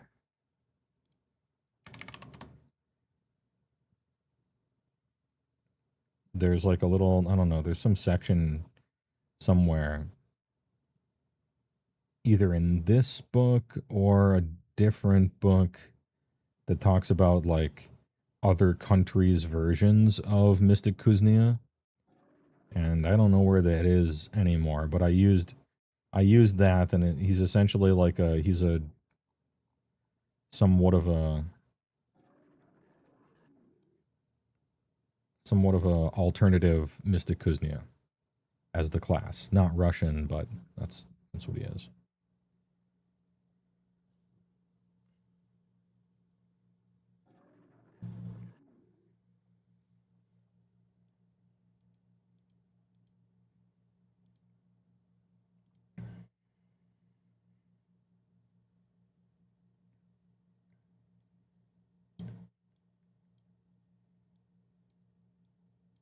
All right, the Dino Swamps, I'm going to be honest, not really feeling them. Not much there. Good resource for monsters and dinos and the locations of in and around Florida for GM use. But as a player, there's not much there to latch on to. But yeah, his Treant power armor is something he crafted. And same with his hammer, it's technically a magic weapon. And the location around him and everything. I mean, he can cast spells and stuff too, but that was his base class. Next up, RIFTS Arsno, which I have never. It's a very iconic cover, I think. I think a lot of people my age, maybe, that hung around game stores in the 90s, remember seeing the RIFTS Arsno cover on a shelf somewhere, and that's because no one bought it. I have possibly never read this book. I paged through this a few times looking at the TW noteworthy items, and that's it. So we finally got to a book that I don't know anything about, basically. I've never even really paged through it. This is Arizona, New Mexico, quasi, halfway between New West and Vampire Kingdoms. And I guess it's time for an Arsno campaign, because maybe the book has cool shit in it. I'm just in general bored of vampires. Not like I used to like them and now I'm bored of them. It's like I was never really a big vampire guy. So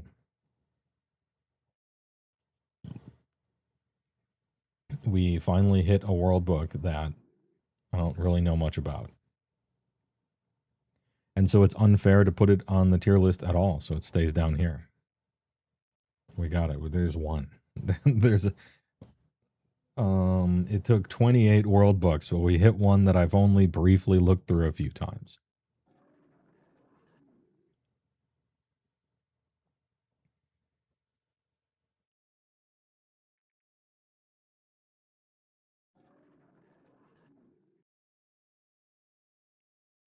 Madhaven is next. So Madhaven has some of the weirdest, honestly, the art kind of reminds me of it's not Are You Afraid of the Dark? There's this old like horror book series for kids with blown ink artwork in it, is dripping and stuff. It reminds me a little bit of that. The art style is different, but it's the feeling it evokes is similar. So it's got horrific artwork, and it's all about New York. Scary stories to tell in the dark. That's it. Yeah. It's a irradiated rubble city that looks absolutely straight out of Vista the North Star, except for the technology of these floating vehicles.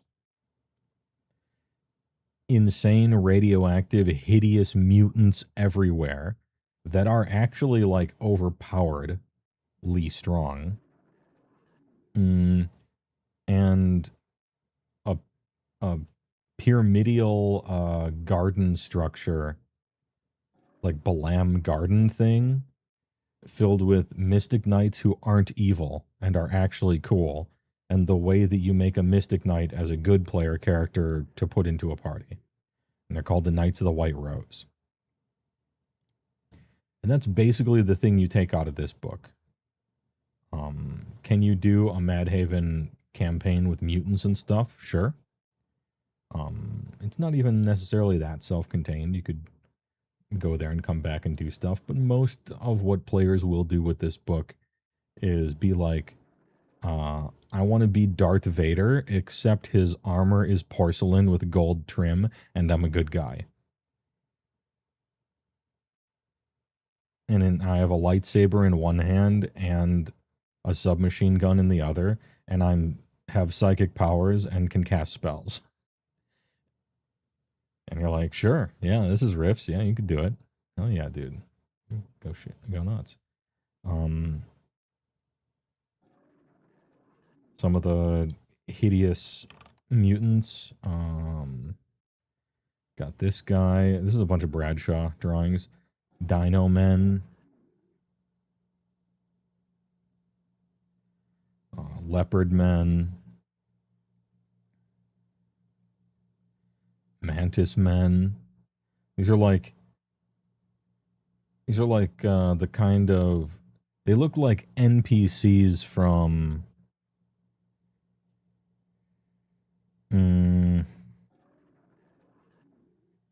it's not called Gothic. What's that ancient obscured roguelike JRPG from PS1 era with an actually completely sick story and brutal post-apocalypse heaven and hell landscape, where at the start of the game somebody hands you a gun and they're like, I need you to shoot God. Baroque. How did you know that? Like, no one played that game. It didn't even come out in America until later. Anyway, good shit. I'm very surprised. Anyway, these creatures look like characters you would meet in Baroque. Atlas remade Baroque for the PS2 and gave it the shittiest, genericest anime art ever and kind of ruined the game.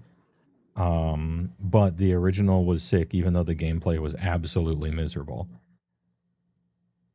And I was kind of a big fan of it way back in the day. And I went online and auto-translated the little comic book things to read all the backstory, which was way more interesting than the stuff in the game.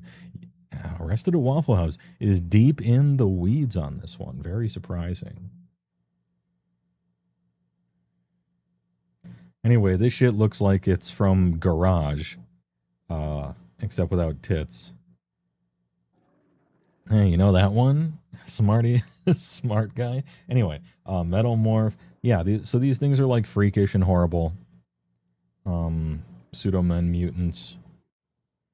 They use bone weapons that give them a strength bonus to damage, which technically you're not supposed to do with anything, but they just do, and a lot of people house roll, including me. Garage, you beat it. You went back and forth giving fish to the same fucking douchebag for 2 hours on those tracks. God damn. The man's deep in the weeds. What can I tell you? Anyway, Savage Lummox. But the real reason, all the upgrades. I played it for the plot. Anyway, the real reason you're here is for the Mystic Knights of the White Rose. So you can be good guy Darth Vader. Just literal, actual paladins. And they have sweet looking armor. And they are just Mystic Knights except good guys. And there's teleport versions and Keeper of the Garden versions. And you can be Lord British from Ultima. And hey, all right. It's cool for that, and that's probably about it. Rode the carousel like 70 times. You gotta, yep. That's what you gotta do. So what do we do with Mad Haven? No one's ever gonna really run a game in the wiggly mutanto thing. But there's so much potential in the location of irradiated, bombed out New York that's cool. You go in, you take your white Knight of the Right Rose, and it's fucking awesome. And then you leave and join your game, right? That's basically what you do. So what do you do with an entire book that's one class? And a whole bunch of shit no one cares about at all. That class is so cool. You put it in C. Eat shit for life. But it's at the bottom of actually Spirit West is worse. I don't care. Literally used Mad Haven more than Spirit West. I'm being cruel to Spirit West. Maybe it's the whipping boy of this stream.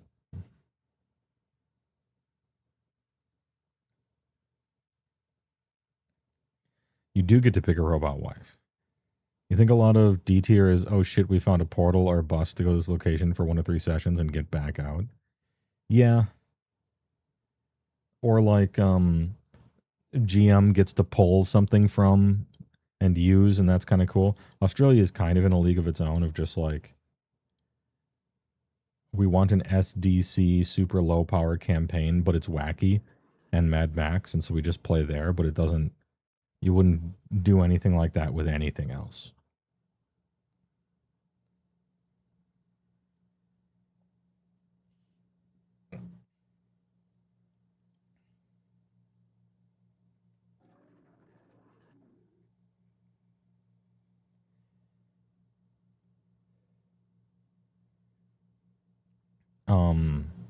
DBs of North America. This is a wonderful repository of all sorts of fantastic and cool ass races. There's my man right there, Grackletoothed. My man, what a cool ass race Grackletoothed are. Perfect. Perfection. It's just like a list. It's just a list of DBs. There's nothing else in the book. There isn't really any lore or like location stuff or cities or character classes or weapons and equipment or adventure hooks.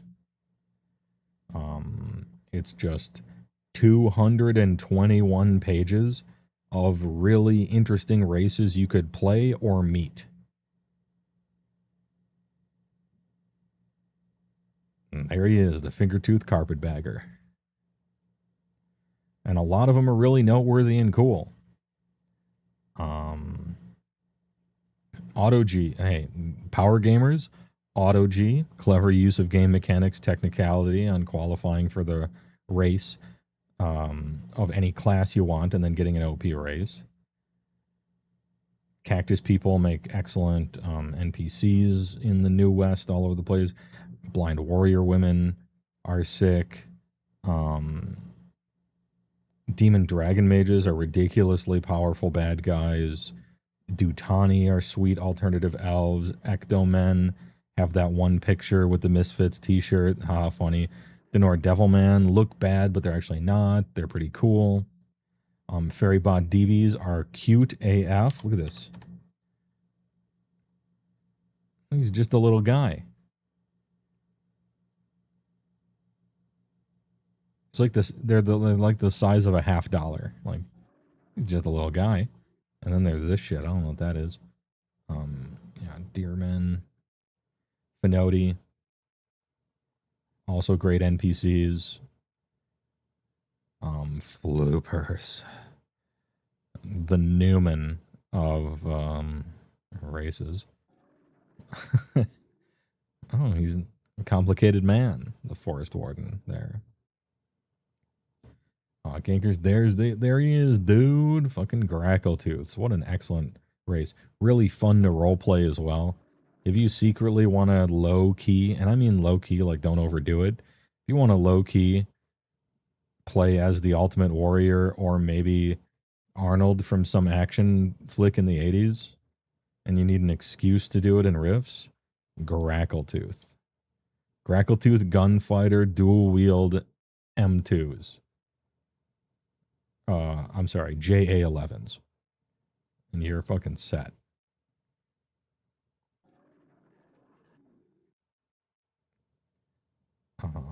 What else is noteworthy and cool? There's a bunch of just neato, like, you go into the continent and find a bunch of crazy, goofy, Kremlin cyborgs are okay.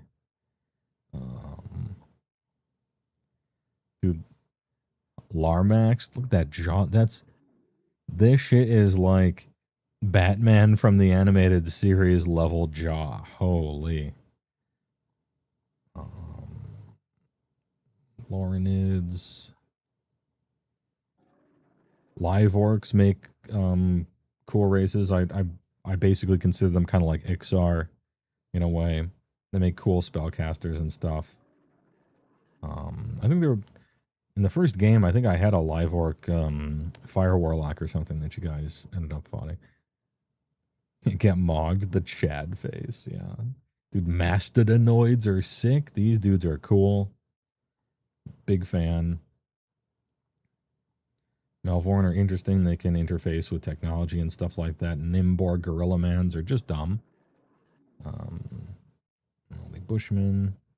Naretas make cool little weirdos to interact with. You just need a bunch of weirdos to interact with in your interdimensional weirdo game. This is it. Technically, it's a newer dwarf, but I like to call them nerdwarves. They're just... those guys are cool. They're essentially just from PFRPG, and they showed up here. Pozluzniks, these guys are kind of evil. Thing is fucking stupid. Cygoblins. Syax aliens. They just look like the aliens, but they're not actually aliens. They're actually mutants. Quickfleck aliens. Make decent gunslingers and side-slingers and stuff like that. Rowan Pipkin Pipers. Actual Sasquatches, because everything has to be real. Every legend has to be correct, right? So they got those. Septumbran Witch Wolves. They like to party. Shale Boggles. Where's my Slurmf at? Shapers. Show me the Slurmf. Oh, I forgot they had Shimerian warriors in here. Look at this shit.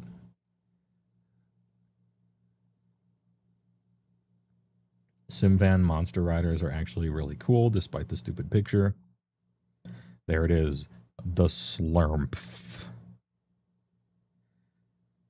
Grub in all his glory. DBs of North America is like Tinder, but good. True.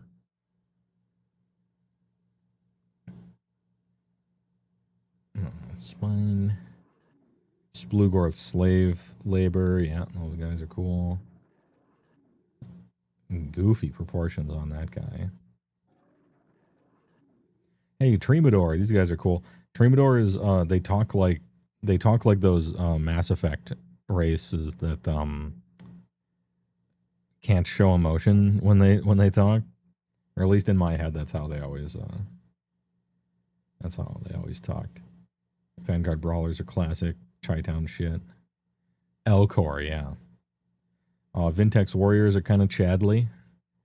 Pretty cool race there. Yabiar, of course, for the Bubble Mans. Zenith Moon Warpers. I can fix her. I can fix her. It's worth it. And there's just straight up furry artwork. I forgot about that. I forgot they added this the second artwork on it. Anyway, Rifts of North America. This shit is probably okay. Realistically, it's B tier because it's just a list of races, nothing else. No world building, no maps, no classes, no equipment. Right. There's 200 pages of fantasy races in the goofy fantasy game. Fuck you, it's S tier.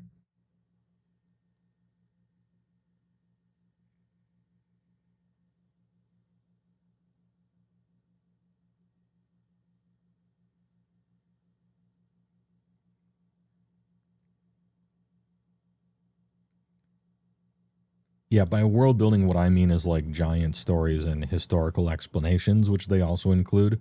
But it is technically world building in that it's explaining the kooky races in the world, you know. So it kind of is. It kind of is doing that.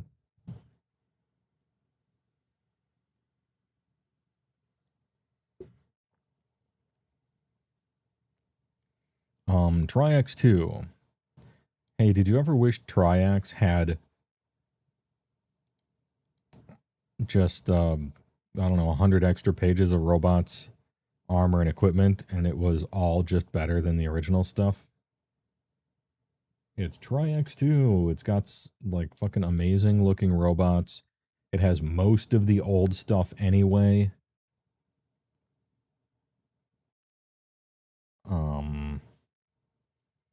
And like a capstone, it's got like 2 or 3 extra of all the different like classes and qualities and types of the Triax stuff. And some of them are better and some of them aren't better, and I appreciate that too.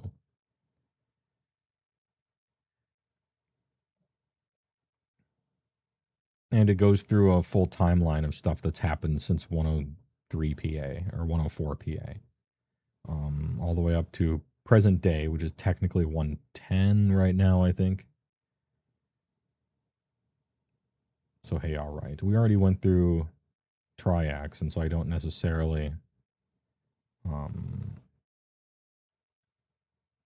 need to go through this. But let's go through some of the brand new robots and see how cool they look. Just look at this fucking dude. The X11 Predator 2. Dude, he's big. Dude, the Triax robots are so fucking big. Don't need more missiles. The Slammers, Butterfly Missile Launch Pad, the X700 Fat Boy. Look at him. Look at this dude.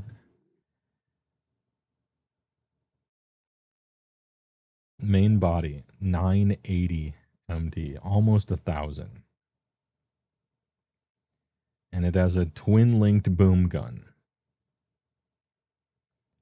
Dual coaxial boom gun.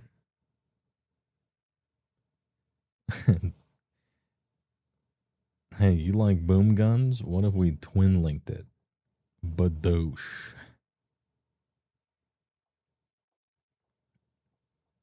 The Hell Angel, that thing's kind of sick. The X1001 Ultimax 2. Hey, remember the Ultimax? The Ultimax 2. Oh shit. It's fucking huge, dude.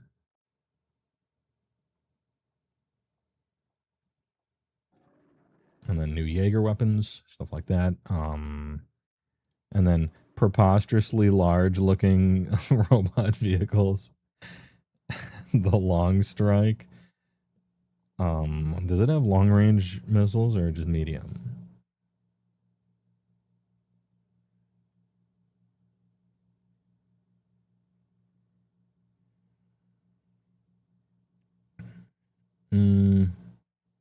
Yeah, they're large box launchers placed on the arms with cranes. Yeah, long range artillery barrage, anti fortification and anti armor, and anti aircraft, and anti gargoyle. 1,800 mile range. You can have nuclear multi warheads, so this is a Metal Gear. Actually, just a Metal Gear. You can put nukes on this thing.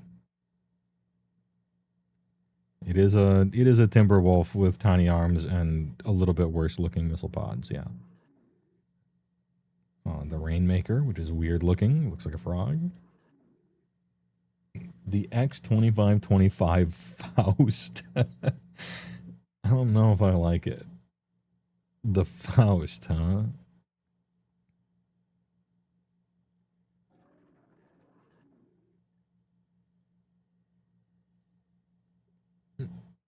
A melee assault robot. How big is this thing?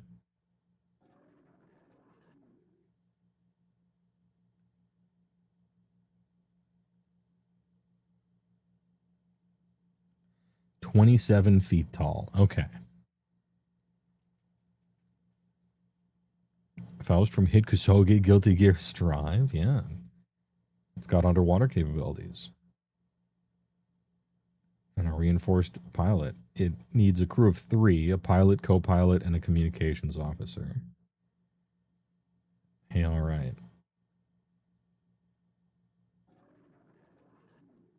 Its melee weapons do like fucking no damage, but that's fine. We have house rules for that. 2730 Griffin. Okay. The Claw. It's a grappler type ship. The Talon. Oh, he's doing the pose. Oh, shit. Dude, why are these robots sassy? As soon as you get in a robot gunman, you just get sassy suddenly. The sharpshooter, that thing looks kind of okay. Oh, yeah, you have to have the... You gotta have the factory Strider.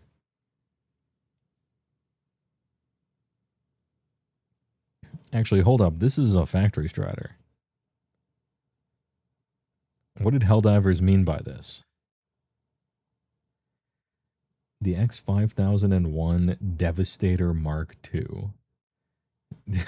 It's just the thickest Gundam.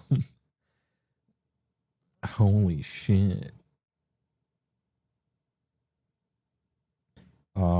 It has a crew of 8. A pilot, co-pilot, 4 gunners, 1 communication officer, 1 intelligence officer, and a military specialist. 2,000 MT. How big is this thing? It is... it is 58 feet tall. Jesus Christ. Helldivers ripped off RIFTS. Yeah, true. Is that as big as it gets? I think that's as big as it gets. We turn into tanks now. Okay. So almost a 60-foot tall robot is the biggest Tri-X and the NGR can manage at this point. Godspeed. Good try. Oh, nice. Yeah, by the way, they did it. Okay. The XM199 Phoenix. This is the thing, right? It's a giant hover helicopter. And you see all these little hooks here. Giant suits of like 20-foot tall robots are just hung from there, and it just flies them over and releases them, and then they just land on the ground. Classic robot delivery system.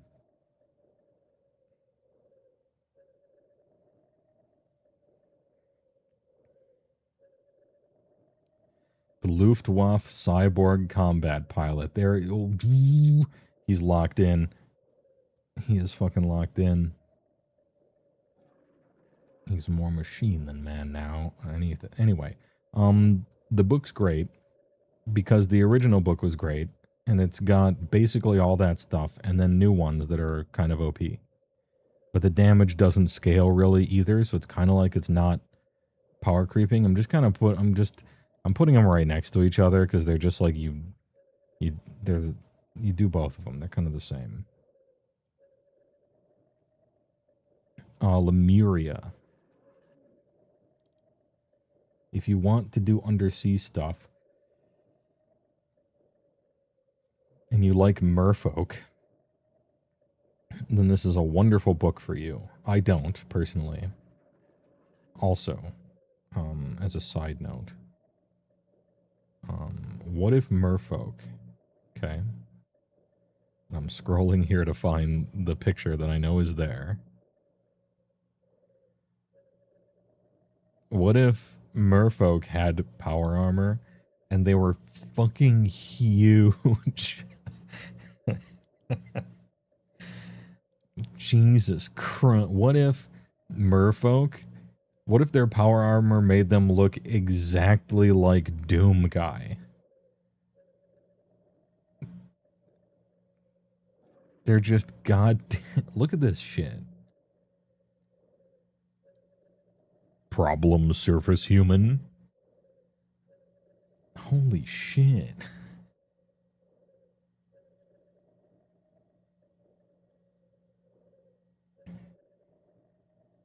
Yeah, so some people aren't really you know, merfolk are like whatever, you know, ooh, I'm agile underwater. I got a whirly whip.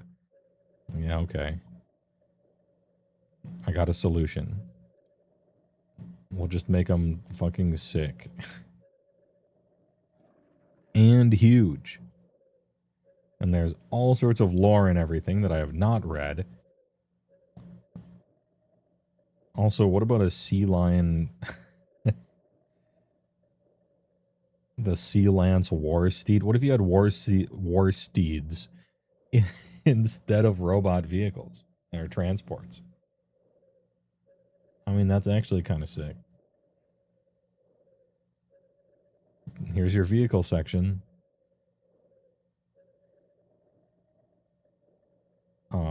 Base department?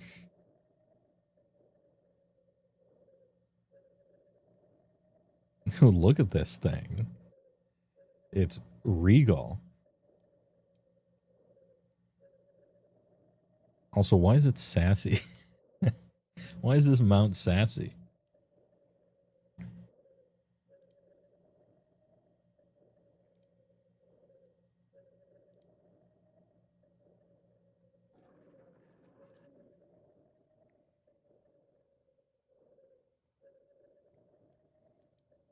Anyway, this is another one I'm not terrifically familiar with because I've never done an undersea game. But from paging through it and reading up on it a little bit, and the hilarious huge merfolk artwork for their armor and stuff, I'm just like, okay, all right, you kind of sold me. You kind of sold me on it. Do you have a bunch of classes and stuff? Yeah. But just for Lemurians themselves? Cool. Water-based... Okay, so there's a bunch of new water-based psionics. That's sick. Lemurian biomancy, all the way up to level 12. Tons of new just bioweaponry and bioarmor. That's sweet. So you can come in here and pick a thing or two. Yeah, it's verging on Ideneth, except like bigger and darker, I guess, instead of more lighthearted and whimsical with a undercurrent of cruelty. Keeping in mind I don't know too much about it yet. It is fairly limited to being under sea, but there's stuff you can do and places you can go. I'm putting it in sea for now. I might read through it and become more familiar. No, it's at least as good as underseas. No, it's not. Because you can do stuff with under... yeah, top of sea.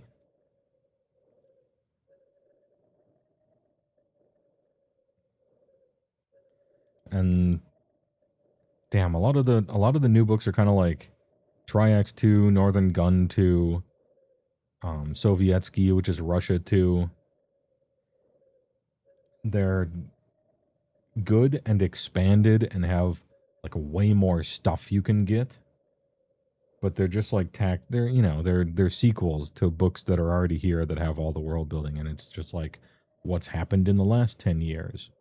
And that's cool, and I like it, and the books are good. But I can probably just put them all right next to their originals and be like, get both or whatever.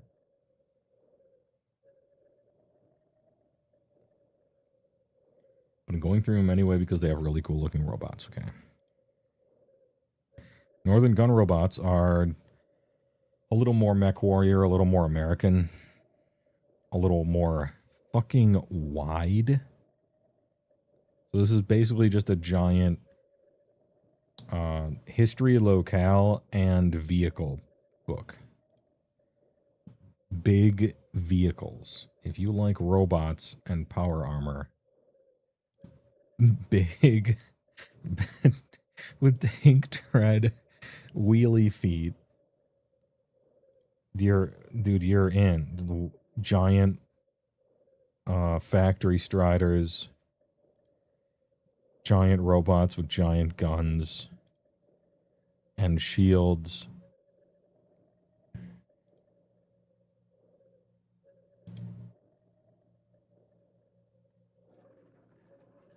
You have glitter boys, now you have glitter men.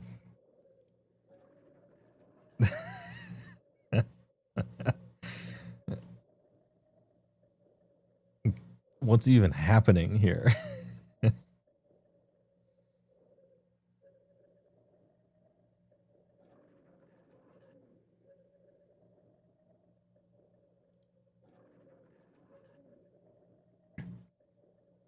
Where's the funny one? Okay, there's a bunch of funny ones. Why do they always they always have Pinor guns?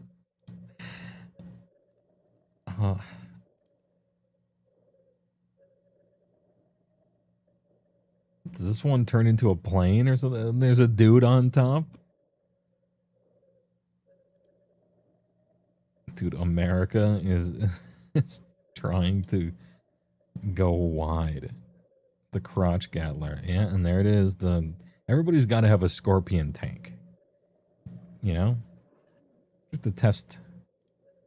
Just to show that you're serious about it. Jesus Christ.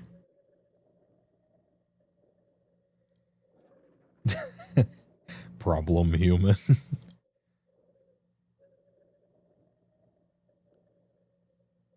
And then like a million guns that are all cool and automated railgun assault robots and stuff.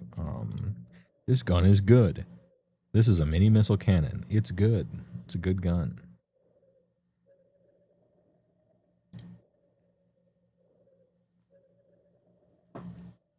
I rather like this book. I got a lot of location, city, and industrial lore from it. For my game that we will be seeing later. And it has a shitload of giant robots in it. What's not to love? I'm going to put it next to the books that just have a shitload of giant robots in them in A tier. No, that's wrong. It doesn't have any classes. But it's like sick, I guess, and cool.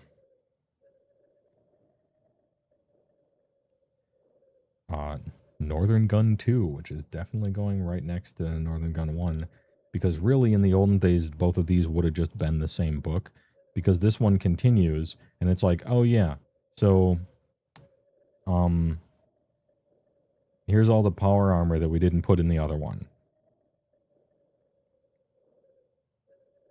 So like the first one was all the robot vehicles, and this one is all the power armor. And there's a bunch of Ishpeming lore here. And the Northern Gun Company itself, which is also interesting, and I also used for various reasons. And the robot, or the power armor is fucking big. So this isn't even like robot vehicles. This is just like, hey, remember Halo from Halo? You want the widest eagle ever? The claw. Oh, my queen. You can tell the difference in society from the glitter girl versus this female power armor, but we still have the culture. That's her wife, by the way, and mine.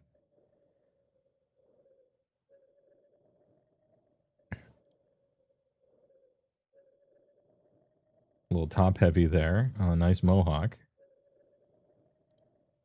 It's always fun to see the progression of how impossibly huge the things keep getting as you scroll down.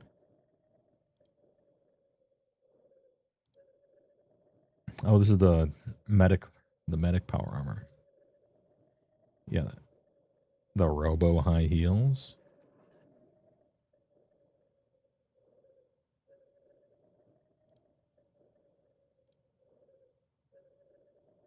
Where's the fucking huge feet one? Yeah, this guy.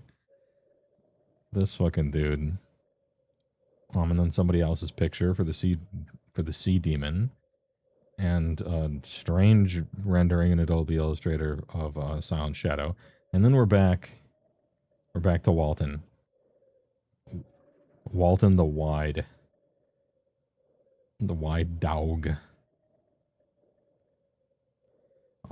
Various tanks and stuff. Anyway, vehicles, power armor. It is literally the other half of Northern Gun.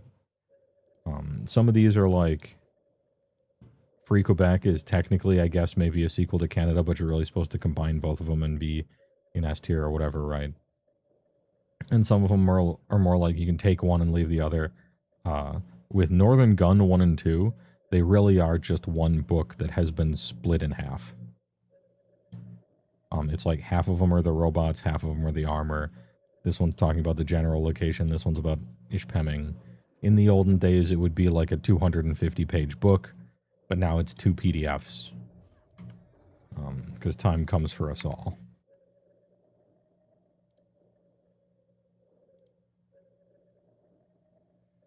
Megaverse in Flames. I have read through it. It is definitely a campaign setting. It features demons and divals, with art from the Madhaven guy. And it features just tons of fucking huge demons and shit for your players to fight. The book is actually awesome. It has a hell of a lot of lore and location and adventure hooks, and it's a GM book. Your players won't be taking classes or, you know, whatever, anything else really out of here. You are a GM who's like, oh, well, so what if they fight a demon tank that can devour them with its mouth?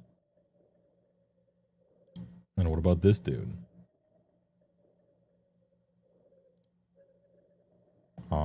Yeah.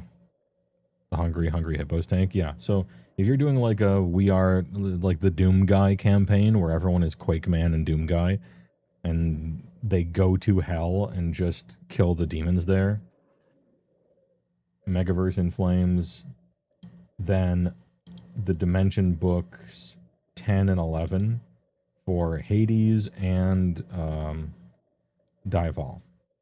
And so if you're gonna do a 2-year campaign where you got Halo, you have Halo Man from Halo, a guy called Doom Guy, Quake Man, and that's just the party, and they're just gonna go to hell and kill everyone, then you get Megaverse in Flames, Dival, and Hades. And you'll have a grand old time.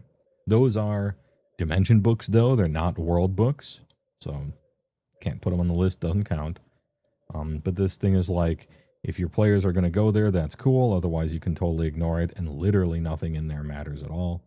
So it's a GM book, in which case I'm going to put it right next to Zytekix, but it gets downgraded by 1 rank, because Zytekix are actually on Rift's Earth, so it matters for local politics and geopolitical stuff more than Megaverse in Flames does. But it's pretty sick. But it's a GM book. Is Merktown on this tier list, asks MTG CMK. No, this is specifically just world books. And so it's not Dimension books. We're not going to talk about Wormwood or Phase World or, Anvil Galaxy. And, well, I guess I did just mention Dival and Hades. But, yeah, we're not doing Dimension books.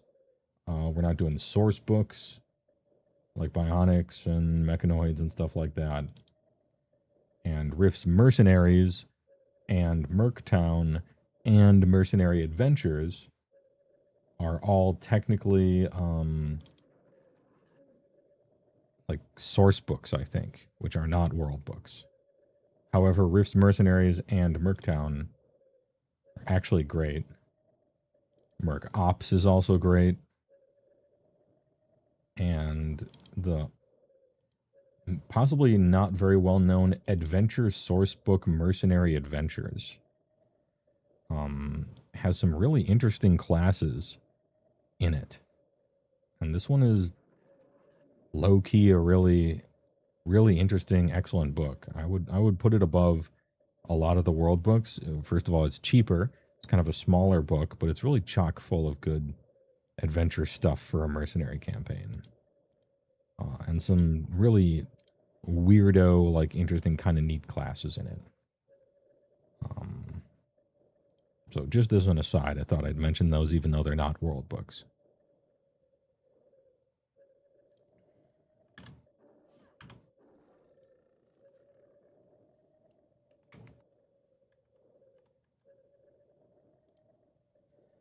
Where were we? Sovietsky, Russia 2.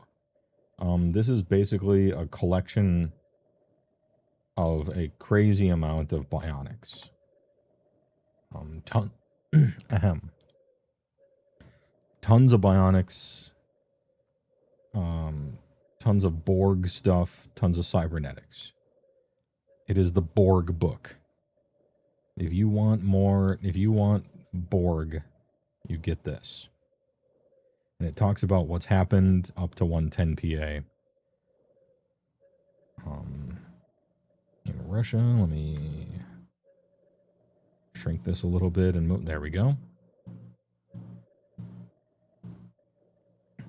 It's got some DB stuff, which is pretty neat. A little bit of local, just what's been happening recently.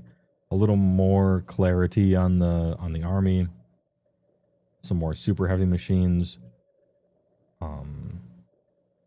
Like, I don't know that any of the OCCs are that interesting to BPH.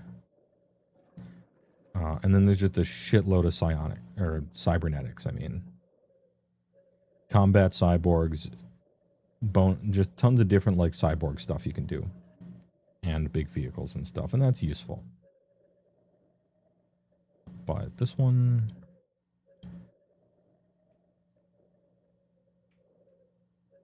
This is actually sick.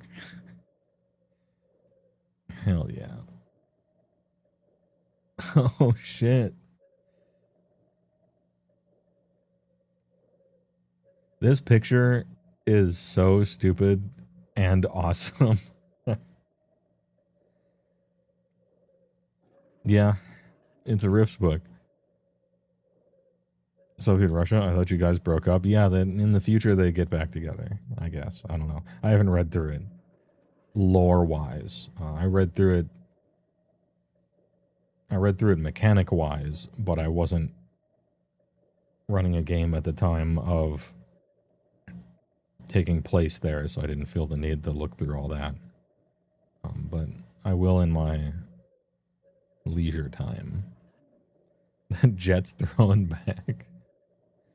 Cool, makes sense. One of the longer campaigns you played in was Merktown, and the other Merc book sounds sick. Yeah, I'm using a lot of Merktown in my current campaign.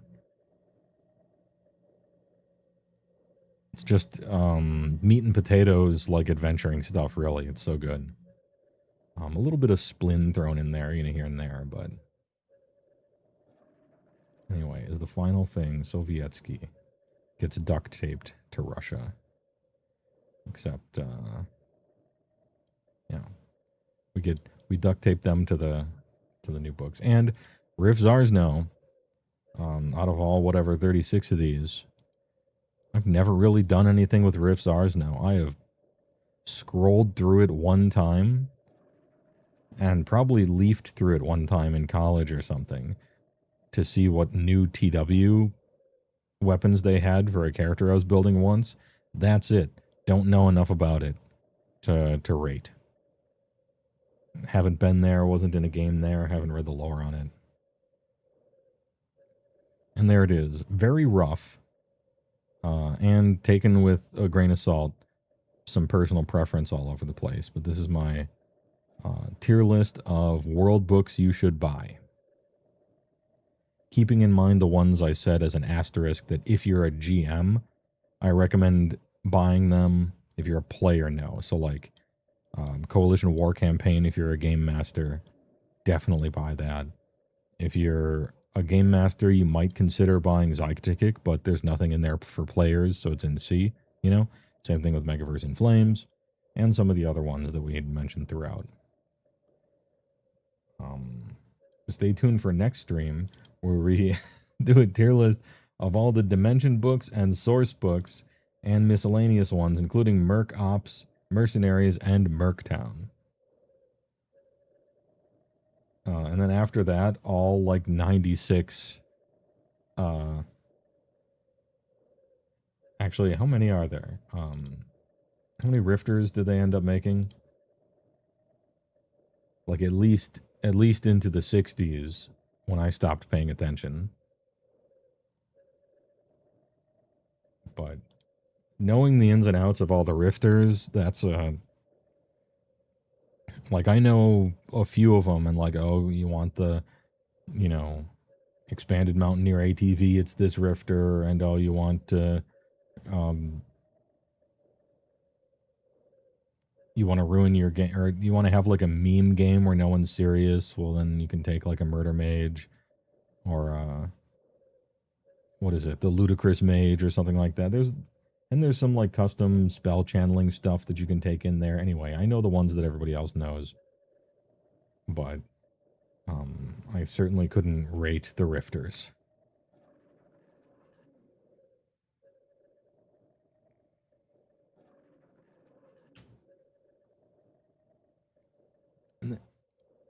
Ahem. And there it is. It's simply the best TTRPG that there is. It is Mutant Advanced Dungeons and Dragons that requires a binder of house rules to even get it to fit together and run right. And the balance, if you don't put your thumb on the scale, is absurdly wrong. But none of that matters. That would only matter if it was a computer game. However, it's a tabletop game. And what you want in that is extremely in-depth, infinite choices in character creation, loot acquisition, and options of characters, and infinite locales and lore. And it's got it.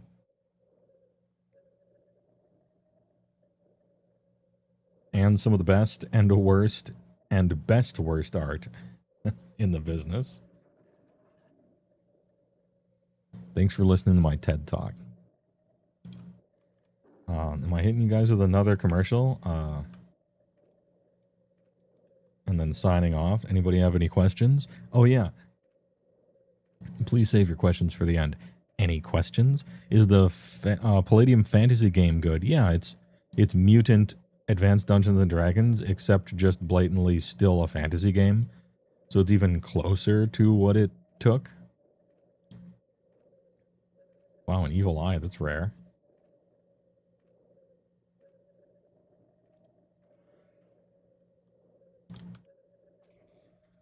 I've played in a few PFRPG games, and I enjoyed myself.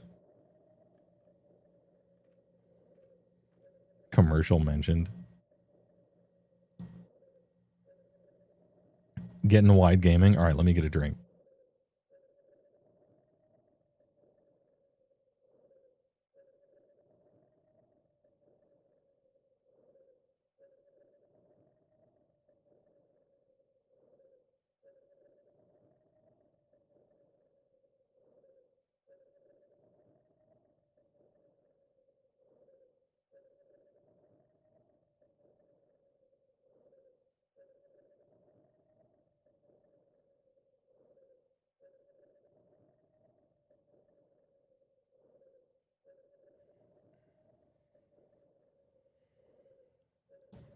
With Klondike ice cream bars, you get big servings, big taste, big Cream. Imagine. 5 big, moist, delicious ounces of big Hot. ice Cream. and a coating made with Beautiful. Milk. chocolate, so you can Pour. big Cream. Like I've never had it.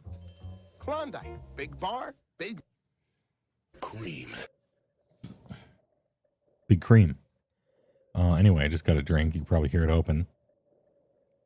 Speaking of hearing it open,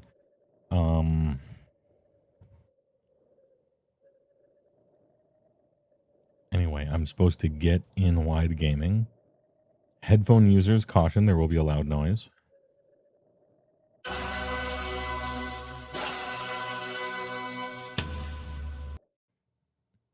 Duh.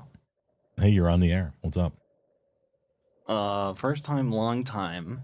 Yeah. Dog died. Put it to words. Save the animals. Mm-hmm. Yeah. Greetings from Germany. Greetings from Germany. Watching AGDQ for 45 years. First time donating. Hell yeah. Well, yeah. Oh, Rip Dog. Somebody said in chat. Rip Doge. Oh, I'm sorry. You know what? That's true. We didn't hit the button. Let's see. There's the button. That's a joke. Okay. Oh. There we go. I thought you were gonna hit the Henya. I got it. Don't worry. Love is tragedy. Why are you That's my remedy? Why are you my remery? The AGDQ's just been on the mind lately, so we've been making AGDQ donate memes. Don't mind us. Our niche corner of the internet. No, that's fine. Yeah, it's a tradition. You got to go and watch it. I'm about to wind this stream up. You got anything to say? Hey, go play the old world because it's better than Age of Sigmar. All right. First of all, I'm so mad that that's true. Get fucking annihilated.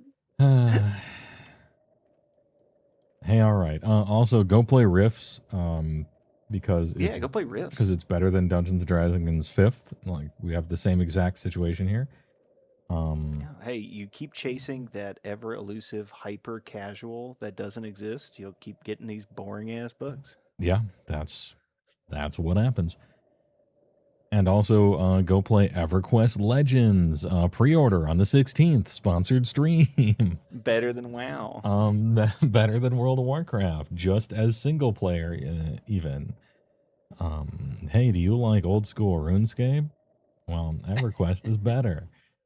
But it doesn't matter because you like it and I like this because that's what we played when we were younger. Hey, all right. Thanks for the subs and the bits and the primes, everyone. For the 2 streams in one day, 8.5 hours of streaming total. EverQuest is back, baby. EverQuest is back, baby. EQL. EverQuest Legends. Pre-order 16th. Comes out next month. It's going to change the world by being the same but also cool. Named after the most powerful magic set ever released. Legends. Yeah. It sounds like an XQC Dono text-to-speech bot. EQL. Come on, listen, guys.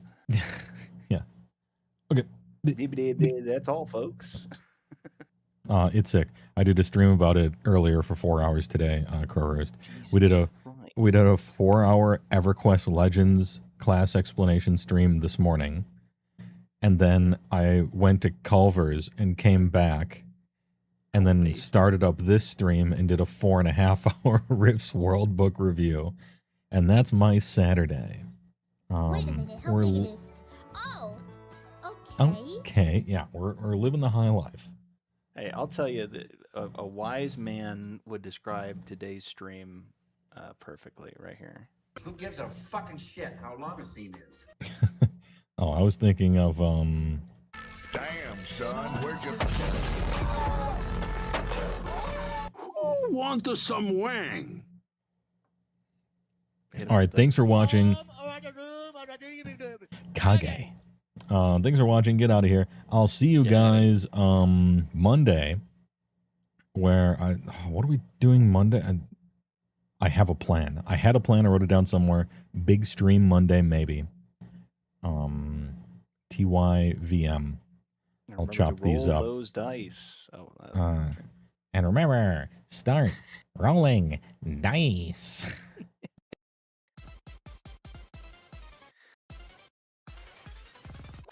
Is it keep rolling? Does he say keep rolling dice? Or does it start? Let's roll some dice.